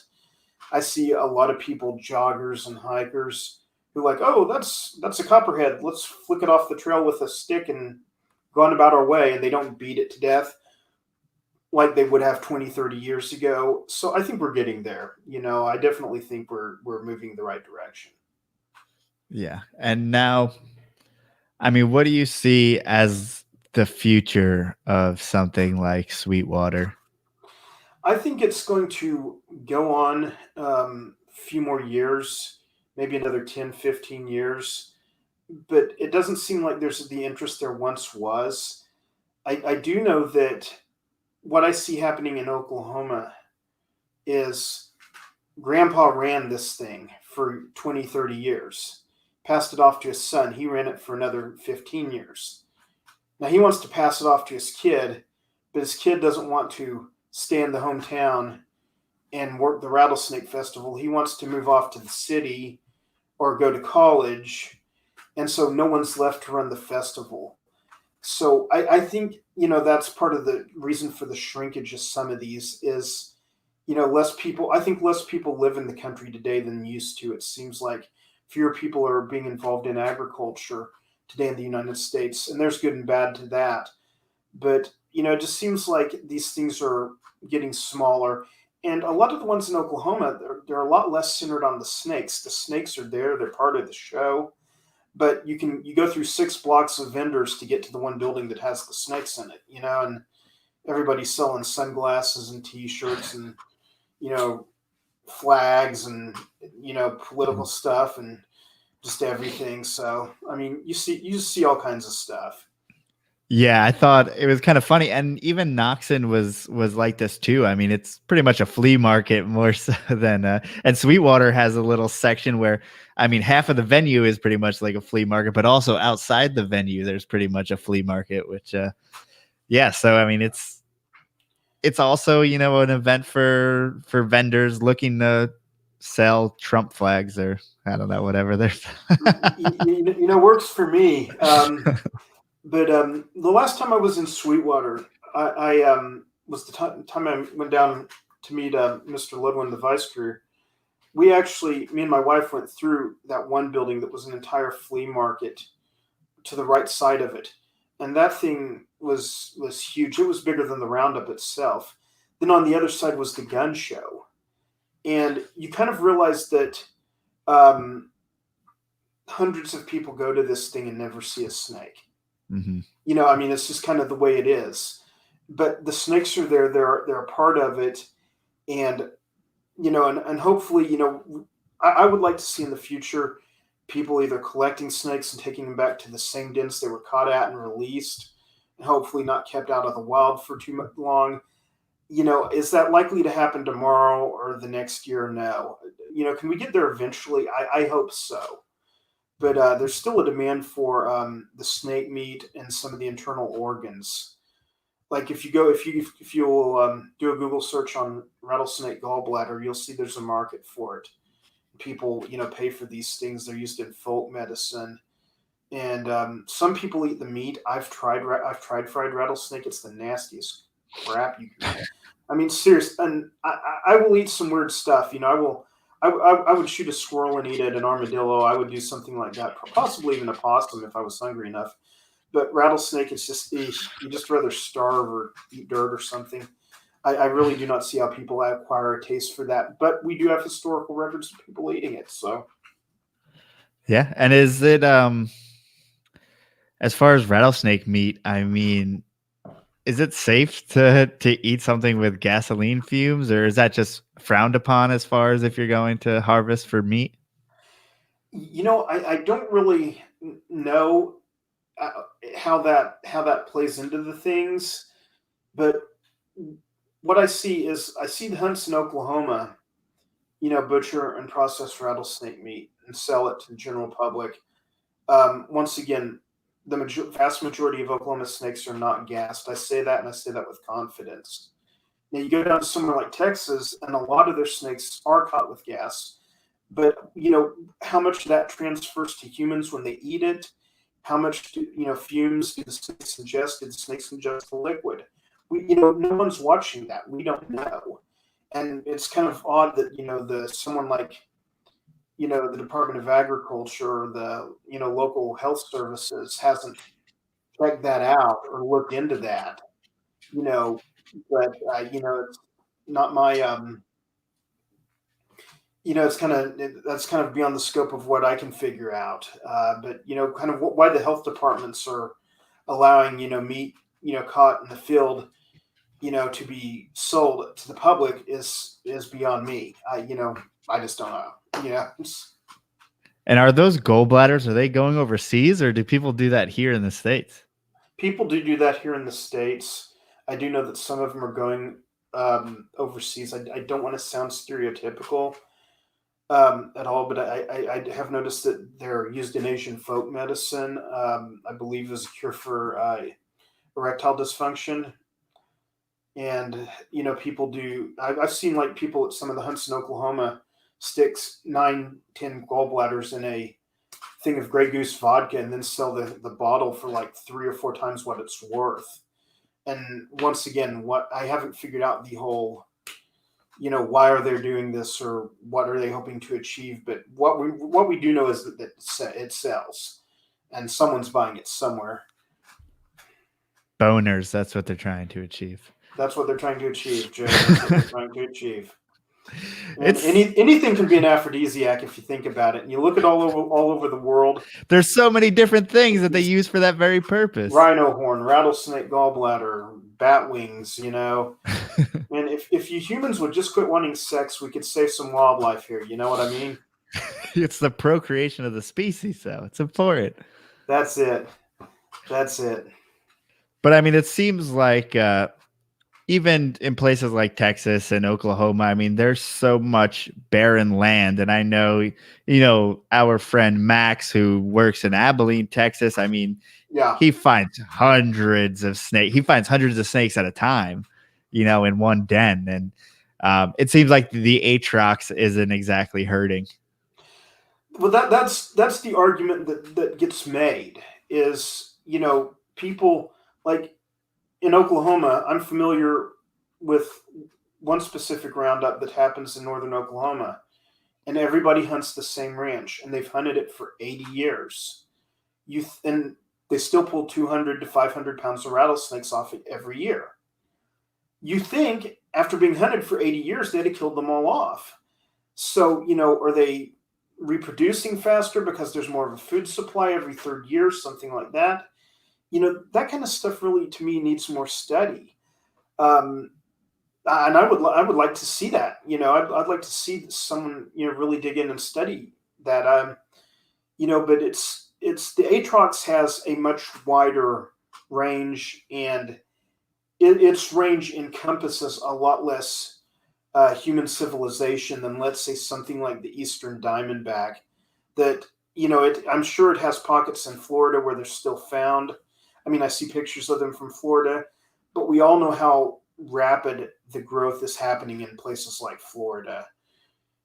So I mean, that snake is losing so much of its home range, and it's probably the eastern diamondback is probably being hurt more by, vehicle mortality and habitat destruction than they are from being hunted. Because the roundups out east, they get 20 to 50 snakes if lucky. I mean, I'm hearing it's a real small number. But whereas the western diamondback, there's a ton of land out here, and they do seem to be a hardy and adaptable snake. They actually range over into Arkansas. A lot of people don't, realize that, but they do inhabit, the eastern type forest habitat. And a lot of people think of them as just a desert animal or a grassland animal, and they're actually, found in deciduous forests that, that are located by lakes. So, we kind of got to, it's hard to, it's kind of hard to stage an argument, to, have people quit bass fishing when there's a good population of bass, or quit snake hunting when there's a good population of snake. I would like to see, bag limits or something. I think that would be, people will be allowed to turn in 25 or 50 pounds of snake, and then that's all you do. And if they catch you turning in more, well, then that's when they can give you a ticket. Like what would happen to you if you shot 2 deer with a rifle during, your standard rifle season in Oklahoma. I mean, they'll put you in jail over that, but, it's kind of, reptiles are viewed a little differently. That's kind of sad, but, we're working on it. Yeah, absolutely. And Squatchy Herper in the chat actually asked, Todd, have you ever seen an eastern diamondback in the wild? No, I have not, Squatchy. How you doing? Good to see you. Squatchy's my buddy in Arkansas. Me and him are going to get together and collab on some videos soon. Oh, nice. Do you have any places or anything that you want to herp in the near future in particular? Me? Yeah. Definitely. So what's on your radar? Spots that I've poached for my friends that they don't know I've caught on to. Don't post too many images on Instagram, people, with landmarks. Todd will data first, because, I'm not going to poach the animals. I'm going to poach your spot. But no, I'm going to get back out to Western Oklahoma soon. Do some filming out there. Yesterday was the first day of rattlesnake season in Oklahoma. In Oklahoma, there's a 4-month rattlesnake season. And the good thing about this is, you can go out and find snakes coming out of their dens. It's kind of the time of year where they're starting to emerge. And so you can find them moving and stuff. So I'm going to hit Western Oklahoma soon. I want to get back down to Southwestern Oklahoma, and then I want to get over to Central Oklahoma or Central Arkansas to see Squatchy. Squatchy found a really wicked spotted salamander. Did you see the picture of that, Joe? Is that the one that is his profile picture on here? Let me see. No, I don't think so. But I'll have to track it down later and get it to you, because it's almost like an albino or something. It's just this way. He's like, I don't know how to describe it, but it's just a really wicked looking, uncommon spotted salamander. We'll say that. And yeah.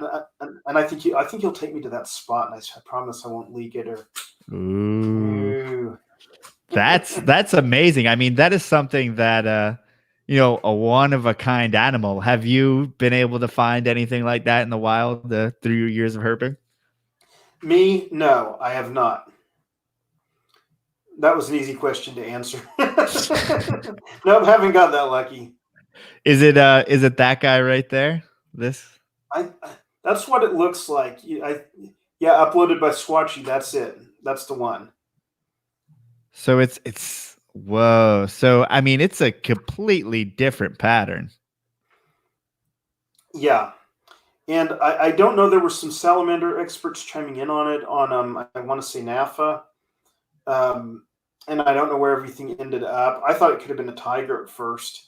but then someone else pointed out that they didn't think that was tiger range, and they were someone who knew more about them than I did, and so I wasn't really in on that conversation. But yeah, Squatchy says it's on his Instagram. Okay, you see it. But yeah, he recently found that, so we're gonna try and do a collaboration at that same spot if we can. Yeah, it's kind of funny. It's like he's still got some spots on his legs there, but the right. body's all whacked out. Yeah, but no, I never get to find anything that cool. I find your basic run-of-the-mill drab copperhead. No, I never find a striped copperhead or an albino copperhead. I just don't get that lucky. It just doesn't happen to me. And what kind of things are you seeing? I mean, you said like you have hognose now that are coming by the house. What are things that you're looking for this time of year? Well, really just anything. I'm looking to see my first snake. We're hearing the amphibians every night. The frogs are calling in the field next door. Anything besides your basic Nerodia species, I'm wanting to find. Yeah, definitely have not hit my local spots yet this year. I've kind of been tied up with a lot of family stuff and a lot of things with work, and so I haven't got to get out a lot this year. But I definitely want to hit my local, close to home, within an hour drive spots, the lakes and things, and get out and see, even if it's just copperheads and rat snakes, just get out and see what I can find. A good day, a bad day in nature beats a good day at the office, they say. That is absolutely true. Is it kind of like, I mean, when we were in Texas, it seems like a copperhead was probably the easiest thing you could find. Is that also true in Oklahoma? Yeah, copperheads on my side of the state are probably one of the most common snakes. And if it wasn't for their good camouflage, they would probably get killed in the hundreds. Sadly, some do get killed in the hundreds when we have the annual cicada runs. A lot of times the ABC and NBC news affiliates here in town will do a story on them. And it's just like, this has been happening for over 300 years, for 400 or 500 years. Why it's not news. These little snakes crawl up the tree to eat a bug. It's just cicada buffet. But some of the news people will make a story out of that, and they will use terms like invasive copperheads and things like that, and this one family killed 13 under a tree. Well, they're on the other side of the land from the lake, and it's like there's another 50 over the side of the hill. Of course, I'm not going to tell them about that. But it's just we've coexisted with snakes peacefully for hundreds of years, and with a little bit of knowledge and education, we can continue to do so, and even have less conflict.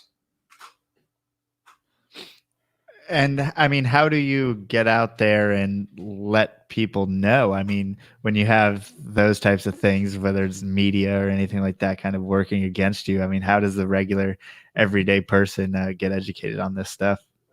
Well, I like to go out to people's places. If someone on an Oklahoma page that I'm a part of says I'm in Bixby and I'm chopping up all these copperheads in my yard, I'm like, give me an address, give me 10 minutes, and I run over there, and usually collect them, go a mile down the road, release them, something like that. I know that's controversial, and I know that's not the best practice, but at the same time, it's either Better that or than just the alternative. better than the alternative. But a lot of times, what I can do is I can take, like a neonate hook or something, and pick up a baby copperhead, and just say, look, it's just kind of an animal, and it's just, it's just not going. It just wants to eat and get back to shelter, and I'll have my snake boots on or something. I might put my foot down by it, wiggle my foot, and say, see, it doesn't want to bite me, and show people things like that, and kind of hopefully demystify the animal. Sadly, a lot of the venomous bites on this half of the state are copperhead related. We've got copperheads in pretty much timbers over here for the most part, and pygmy rattlesnakes. Do you guys call those cane breaks? No, we call them timbers. Some people do. Get a war started in the Oklahoma groups, Joe. Why don't you? They'll be watching the podcast later. Todd Autry called it a timber, not a cane break, and next thing you know, we'll have taxonomy wars going on. And I just call them timbers. Do they have like that classic gold coloration that say, when we were in Texas they had? Yes, a lot of people. The Texas ones don't look much different than the Oklahoma ones. They, a lot of people would call the Oklahoma ones cane breaks, and some people would still consider them to be cane breaks. But I can't handle a taxonomy war tonight, so I'll say I call them timbers, and that's what I call them. And maybe I'm behind or in front, or I don't know which, but yeah, or you just call them horridus and be super safe. Yeah. Yeah, I mean it's funny how we just get caught up in words that don't really matter. Exactly, and Bill Rulon Miller finally makes it into the chat room. We see. I know he missed us talking about him. He missed us talking about him. He missed us insulting him and picking on him and making fun of him. Bill's a great guy. I'll tell you who has really been a big help recently is Autumn Graham, and she's over by Pittsburgh. She's helped out with the RAR group immensely, and she's taken on a lot of the administrative and clerical duties and things that group does. And so she's been a godsend. So, Bill, you're still in the trash can. Autumn, we love you. What is with all these PA people getting into rattlesnakes? I don't really know. Bill was one of the first people I met in RAR back in, I want to say 2008. And he was the guy that made me an admin. And, the rest is history. And to this day, me and Bill see each other every couple of years. We get together for something. And it's usually him making it out here. I owe him a turn. I need to make it up there to Pennsylvania. But he's a great guy, and we went to some roundups down here together to document some things and photograph some things. And, Bill's all around great guy, and he's a real warrior for rattlesnakes. He's put his heart and soul and his whole life into this issue. I would say more so than me. And, so he's definitely done a lot of work, and he does a lot to educate people. So, definite thumbs up to Bill. Awesome. And what can we expect as far as RAR goes going forward? I mean, what's the goal there? I don't really know at this point. I'm no longer an admin in that group. I've kind of stepped back from that role right now because I'm very busy with family issues, and I got real tied up finishing my my master's degree. That and family together and working a full-time job, I kind of got a little bit removed from the world of RAR, and that's where people like Autumn have stepped in, and just Autumn has been amazing. And Bill's still over there helping with the show. I don't know. I think we're going to probably try to get one of these roundups in Oklahoma, maybe one of the smaller Texas ones, and either see if we can do something constructive with it, like either encourage, to do a catch and release. I do know that some people from Pennsylvania and who are involved with the Pennsylvania hunts have been going to some of the Texas ones and saying, hey, look at this. This is what we do. And that's an effort outside of like the scope of RAR and what they do. That's just like, hey, this might, be around a little longer if we do it like this. And I'm optimistic about that because, when you approach these people and, you approach them as their friend, not their enemy, you definitely gain more ground, more traction, more respect. And that's what you need because the whole town, is freaking out over a rattlesnake that's going to bite their dog or their kid. Mm-hmm. So, I mean, you kind of got to wage war with honey, I guess is what they say, or something like that. How'd you make the initial, infiltration, the initial introduction to, like the JCs and different people like that? Well, I just kind of went in and started pointing a camera at things. First roundup I hit was one in Oklahoma called Apache. It's down by Lawton, Oklahoma. And that was one of the ones that did the mouse sewing. If you look at the pictures of the mouse sewing that you see on the internet, 99% of those photos were taken in Apache, Oklahoma. Can you explain that a little bit more? Like, why is that even a thing? Well, people want to have their picture taken with a live rattlesnake. Well, okay, you can't have most average people hold a live rattlesnake. So what people, at the Apache hunt do, I think the Mangum hunt still does this, is they remove the fangs and they stitch the mouth with like twist ties or clips or staples. And it's just a really horrid practice. I mean, it's blatant animal abuse, and you can pay $5 and get your picture taken with a live rattlesnake, and it's actually kind of only semi-alive because it's on the way out. Because to go through that amount of stress, I don't see rattlesnakes that survive it. And but really, I just kind of started going to these things and pointing a camera at people and saying, hey, what's this, what's that, asking questions. And like I said, I used to fight with all these people, and it used to be, like we'd, have, every time we'd cross each other's paths on Facebook, there'd be a fight, or something. And now today it's just like, we're like old friends, or we're like old enemies that became friends. And so like they don't give me any grief. Like when I was in Sweetwater with Steve, I was walking around taking pictures of things. They knew who I was. I mean, I'm sure they got a file on me, and that's fine.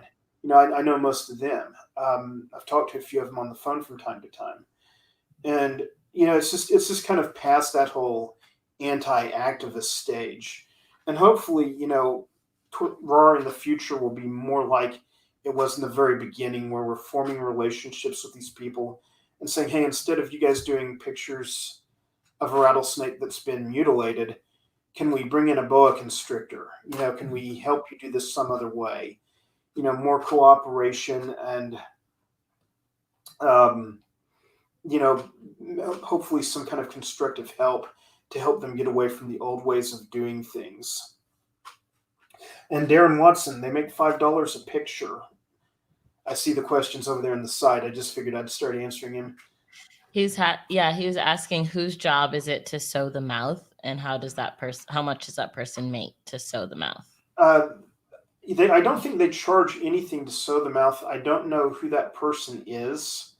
That's kind of something that's always been in the back of my mind, because technically we've investigated that before, and we've been approached by attorneys who deal with felony animal cruelty, and they say that's a violation of this state statute. This is a violation of this law. And we looked it up, and Bill Rulon Miller, being the scholar that he is, he goes into, he has this database where it has every law in the United States, and he finds it. And sure enough, it does appear to be maiming and torturing an animal, but they stick them in a freezer to slow them down. Then they yank their fangs out, and then they sew their mouth shut, just so you can, charge $5 for a photo. And they might take 50, 100 photos with this rattlesnake. So they make a lot of money off that. And it's something that's my limit of what I can see happen. I understand that people will kill and eat rattlesnake, and that'll go on. People kill and eat turtle. But it's just blatant animal cruelty for exploitation to make money. I just really can't get with that. That's kind of my limit of my breaking point of what I can handle. So, but we've got it documented. So, yeah. And is that's something that is ceasing to happen at the moment? Well, one roundup, I think it used to happen in Waurika, and that's one of the first places that I filmed it. And I heard that they've gotten away from it. Now, I haven't been back down that way in a few years, and I've heard that they've gotten away from doing that because they don't want the negative press associated with it. About 2 years ago, a newscaster from Lawton went to the Apache Roundup and had her picture taken with a snake with its mouth sewn shut. And the news station got death threats, all kinds of things. And I felt it was really kind of counterproductive because it made the snake-loving people look like a bunch of psycho lunatics. But there was like a lot of like investigations, and people were looking into things, and it was really a bad situation. But you kind of got to also understand, you post something like that on social media, you're going to get backlash from, the PETA types and, the people who definitely speak out against that. Well, I think it definitely, we found out the hard way that it goes both ways too.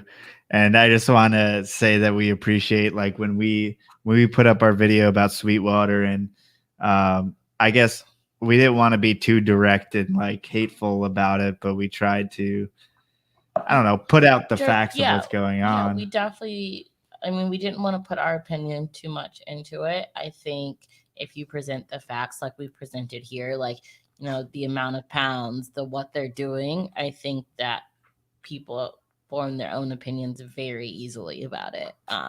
But it was also super overwhelming, the responses, and Todd took care of like 80% of them at the least. Man, I just, I think that propaganda doesn't really do us any good. Hit them with facts. We've got enough to complain about with the facts, with what we know, with what we can prove. So to me, there's no sense to get into propaganda. We can say excessive harvest, unlimited harvest of females. They're using gasoline. These things are enough that we can complain about. We don't need to, make up things or get into things that are stretching the truth or make claims that we can't prove, because they easily turn those back around on us and say these people don't know what they're talking about, and in some cases they don't. Right. And that's why even like this book, like we talked about earlier, like it presents so many facts. And I think most people probably most people who are against the roundups might not buy this book, because they may think it's like in support of it. But just like looking at the page that talks about like the amount of years that these things have been running. So when this book was written, when was this? 2006? 2006. The Sweetwater Roundup had already been going on for 40 years. Right. So it's like it is so ingrained in that society that like the work we're doing, or you've been doing, 2018 when we put out our video and stuff, like the people that were commenting, a lot of them were like from that area. Their parents are from the area. Their grandparents are from the area. So you have to understand who your audience is. And while we are completely against it, we have to present it thinking of your audience. Exactly. You definitely want to approach these guys with respect. Keep in mind, they grew up. They look at someone like me who will go down the street to Whataburger and order a hamburger and say, "Well, someone had to kill that cow." So they don't see much difference. And to me, there is a difference. It's different harvesting wild animals for food sources than it is animals that were domestically raised. But you have to approach it with a certain, tact and a certain amount of respect for the people that are doing that. And that way you get it back, and then you can go forward with things. I have to say, side note, I miss Whataburger so much. Where did you get that? Pennsylvania, you come down here and you're like, Whataburger. Oh, I don't get it. Whataburger to me is just, I don't know. Before I moved to Texas and Louisiana, I always used to like shit on Whataburger. I was like, why does anyone love it? It's so lame. Like there's so many other things.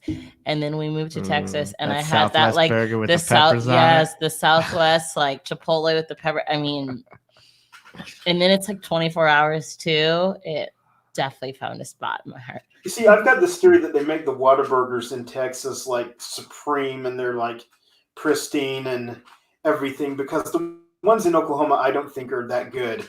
And then my friends come down from places like Pennsylvania, and they're like, "Man, where's the Whataburger?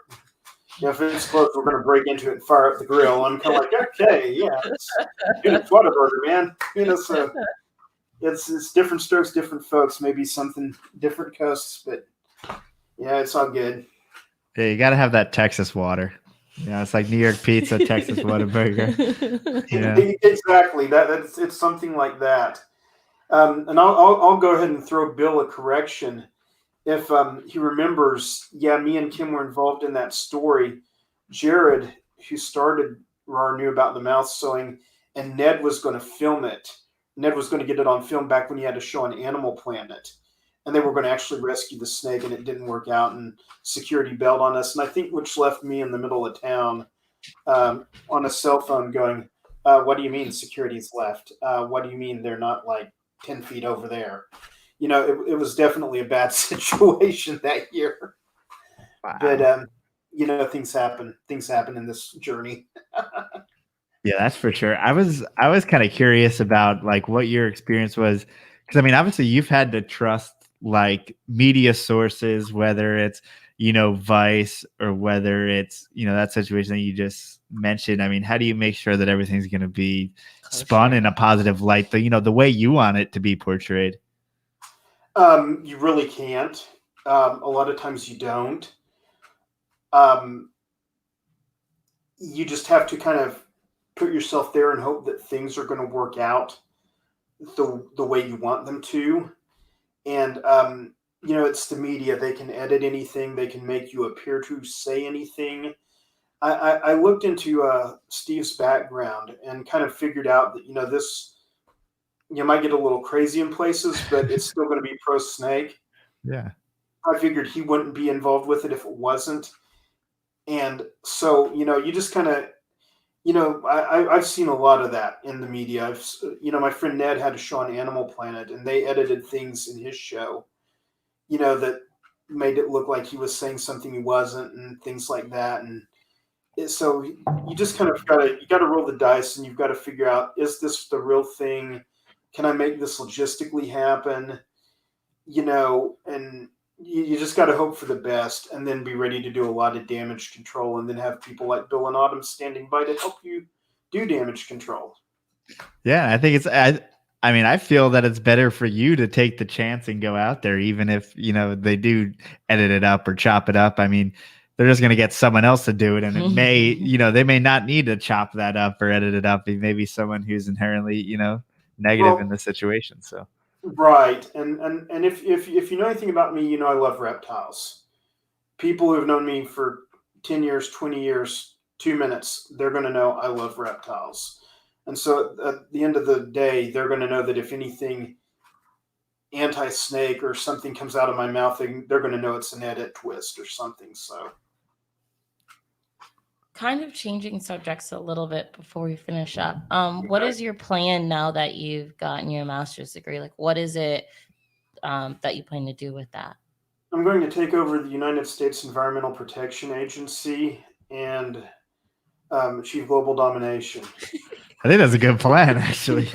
Actually, no. Honestly, in the future, I plan to be looking for a job, probably doing environmental site assessment 1 type work, where you get to go out and evaluate damage to properties that are being looked at for commercial use or, you know, agricultural, whatever, and basically anything that gets me outside so I can hurt. You know, but you know, definitely, I'm really interested in air quality and water quality. Those are the 2 areas that I really enjoyed studying, and so I definitely will be looking for a position in one of those fields at some point in the future. And you know, and hopefully I'll just take over the EPA and global domination. 10-year plan. One step at a time. Exactly.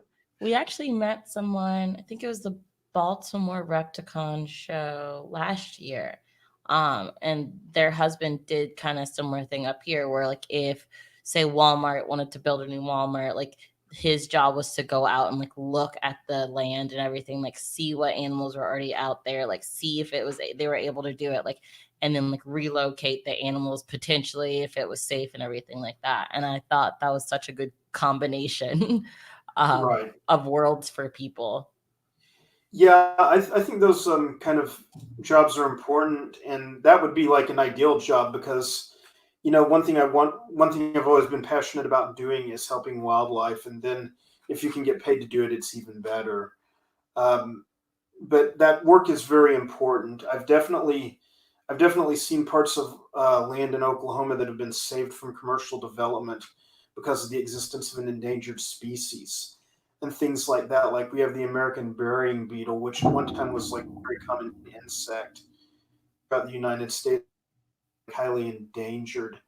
And and once again, without environmental specialists working the land, they wouldn't have known their existence. They wouldn't have known that there's one of the few pockets left.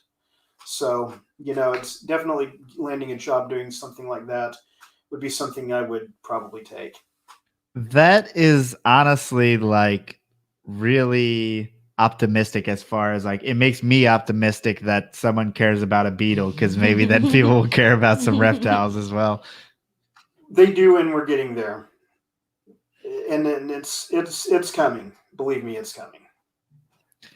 And I mean, what is kind of we've talked to some biologists and stuff like that in Florida and talking about gopher tortoises and like at times they were just laying foundations over burrows and stuff like that. I mean, is there now more positive interactions between, commercial and endangered species? What I've noticed, and I especially noticed this, in college and evaluating different companies' plans, is companies today will use it as a selling point. Like if Pepsi Cola says we were going to put, a 2,000-acre facility in Philadelphia, Pennsylvania, but we found that we would disturb the homes of 20 burrowing owls to do so, we decided to move our plant elsewhere. And they'll use a lot of companies will use something like that as a selling point.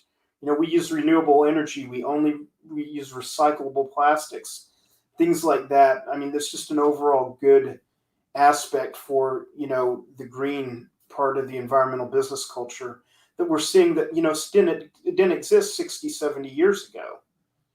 Back in the 1940s and 50s, it was, dump all the pollutants you can in the Love Canal and watch it catch on fire. So we're definitely dealing with a different social consciousness towards the environment today. So it's something I'm looking forward to. Or as to quote Steve Irwin, he said, "I'm strangely optimistic because there's so many people working on the well-being of the environment at this point in time." And I think that says something. Yeah, I think that, I mean, really, if you think about it, the environmental movement probably started like Rachel Carson, maybe it's 60s. I mean, really, that's when people started caring. Yeah, and the EPA was I think formed in I want to say the 70s, or maybe that's when they passed their first act, Clean Water Act. It's I think we're coming up on the 50th anniversary of Earth Day. It started in the late 60s and then kind of spun from there, and it's grown and changed and ever since, and it should continue to grow because people today want to know that they're making a difference. They want to spend money with companies that they know are taking into account the well-being of the environment. So it's definitely something we're seeing come out of corporate America. And now, I guess, to kind of wrap it up, and because we haven't talked about it, you have an MBK. What else are you keeping in captivity, or what have you kept, and what do you got going on in like the captive side? I have an MBK. That's about it. What all I have kept, Joe, what haven't I kept? I used to be a big Gyrosaurus fan. I used to get into plated lizards a lot. Oh, I do have I have 5 Cliniscutata. I have some spotted turtles. Definitely like those. I keep them outside, so I kind of just forget about them. I just throw a handful of food out there every week, and they get sun and bask in their natural area. But that's about it. I've kept a lot of things I probably shouldn't have kept over the years. But it's and once again, it's the high cost of anti-venom. Why keep things? Go check it out at your local zoo. I mean, is that really where your interest lies in the venomous animals? I'm pretty fascinated with our native venomous. A lot of people, call copperheads and cottonmouth trash snakes. I think they're amazing. Same thing with western diamondback rattlesnakes because they're a common species out here. A lot of people discount them, but man, any day you find one is just a great day to me. So, it's pretty much native venomous. There's kind of a high point for me. And I'm also a big turtle guy. A lot of people don't know that about me because they think I'm just a rattlesnake guy. I'm really into the turtles. I'm really into the work that people like TTPG are doing. I know some of the people involved with that. I definitely like things like spider tortoises and hingeback tortoises, and then the rare chelonians. So that's definitely a high interest point for me. Do you ever plan on keeping anything like that? Not anymore. Not at this point. I take care of so much stuff, just with family and things that I've kind of got my hands full with that. So I don't see me owning a zoo again in the near future anytime soon. Although probably 10 years ago, I probably had one of everything under the sun. Different boas, different constrictors, different venomous, different vipers, lizards, turtles, iguanas. It's alligator. I had an alligator for 2 weeks. I don't know if Really? game department's watching this, but I said it. Oh well, it's past the statute of limitations now. We got to remember that. Also, if any game department's watching it, people would be watching us. We've said a lot more things that we keep that we don't. What? Okay, we'll talk about exactly. it. I said gator. I meant caiman. That was a caiman. People have said a lot of things on here. Yeah. No, that's true. I'm probably tame in comparison to most of your guests. So that's not a bad thing. I'm with Aaron Watson down here. Copperheads are my favorite hot. They're not my favorite, but they're a good one. To me, I don't know. I find them pretty much as beautiful as a snake could be. I was talking to a roundup guy in Texas, and he said the same thing. He had a copperhead hat band, and I was like, "What's up with that?" I mean, he's like, "Oh, copperhead's the prettiest snake I've ever seen." He said they're a lot prettier than these western diamondbacks, and I'm thinking it's funny because people on the eastern side of the state, think the western diamondback rattlesnakes are so awesome because they never see them. So you kind of appreciate what's not in your own backyard. Yeah, and I'm partial to the ones in Texas in particular, is because it just seems to be like a certain integrate zone where I don't know, they're extra beautiful. Up here, they're kind of dark and they can be like a maroon color. I think more people like that as well. Or like in Trans-Pecos, they can be also pretty red. And they come in a lot of amazing phases. But what are you looking at me like that for? I just don't see it. That's it's fair. Brown. Yeah, little green pale. It's hard to get better than a Trans-Pecos copperhead. Yeah, check it out. Are you sharing the screen? No. Yeah. Look at how red they are. That one is a lot redder. I do like that one. And it's better. Those individuals seem to be banded, which is really, really cool. Did you ever keep those, Todd? Never. I don't know if you're being sarcastic or not. I'm just going to leave that there. I will say I've fostered a lot of copperheads. They're definitely a snake that I've had to keep a lot of, just, momentarily till I find a place to release them, or till, people go away, or then you can just let them be where they were. I would love to. The Trans-Pecos copperhead is one of the few I would entertain owning. I don't want to be in venomous ownership ever again. But, a Trans-Pecos copperhead would make you think about that just because of their sheer beauty. Yeah, I think it's unfortunate here in PA, copperheads are illegal because they're native, but they don't differentiate between any of the species, or so you just can't have copperheads no matter, they could be from Trans-Pecos halfway across the country, and PA doesn't really care. Right. And I've heard about that from some of my friends up in Pennsylvania, and I kind of think that's interesting, because copperheads to me are not anywhere endangered anywhere throughout their range, any of the subspecies that I know of. But but we can have cobras and all other types of stuff. No. You have cobras or mambas. You can pick some up down at local show, but yeah. Blows my mind. I can't. It's still, we've gone to 4 or 5 hot shows up here now, and it's still, I just can't believe it's real. Rhino vipers, man. Come on. Well, they have those in Texas. You guys were in Texas. But we think didn't we're- see. We didn't ever go down because it seems like that hot show is typically in like San Antonio or Houston or both. I'm not sure, but yeah, we didn't really. The Dallas shows weren't hot most of the time. There was a Repticon in Dallas in 2011, I think, and I think that's where we met Ori Martin for the first time. And it was a hot show, and it was a really cool one, but I think it got away from that. And I think there's one in Conroe, the Herp show over there, and I think Bonnie's show over in Belton. That's the San Antonio one you're talking about. I think those are the two good ones in Texas. But you know, I've also seen videos of the Pennsylvania shows. It looks like you guys got some great shows up there. So If you're into that stuff, for sure. exactly.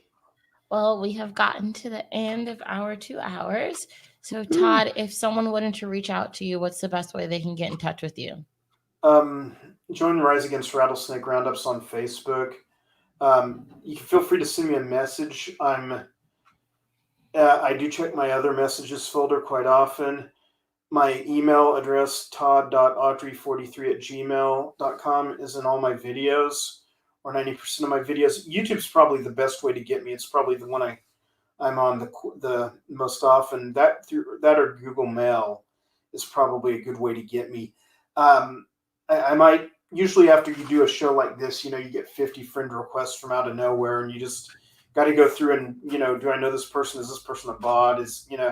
So it takes me some time, but feel free to send me something on Messenger. Email me at my email address. It's in all my videos.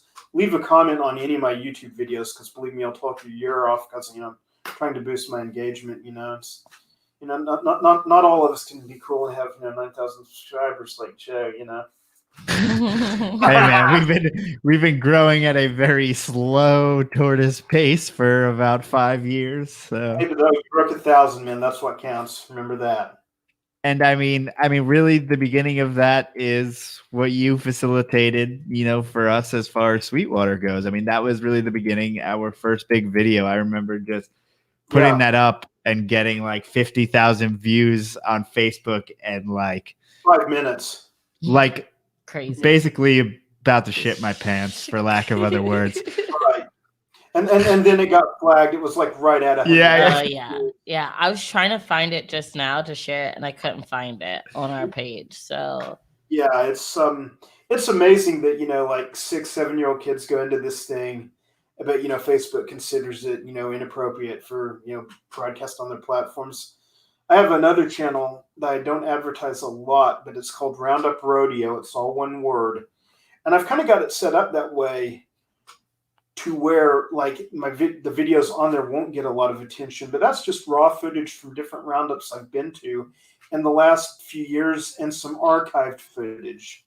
So I don't have a link handy, and but go out there and look at it. It's out there if you want to see more about what I do, or join up over at Rise Against Rattlesnake Roundups, and we can definitely get that video channel to you if you want to see it. So. You heard the man. Go do it, as well as PortCityPythons.com, Port City Pythons on Instagram, Port City Pythons on Facebook, YouTube, all that good stuff. Thank you guys so much for listening. Go subscribe to Todd on YouTube. And Todd, it's been a long time coming, but it was worth it. And Joe, it's been glad to finally hook up with you, bud. It's been great visiting with both y'all. Thank you so much for coming on. Thank you. Thank you for having me. All right. See you guys next week. Todd will still be on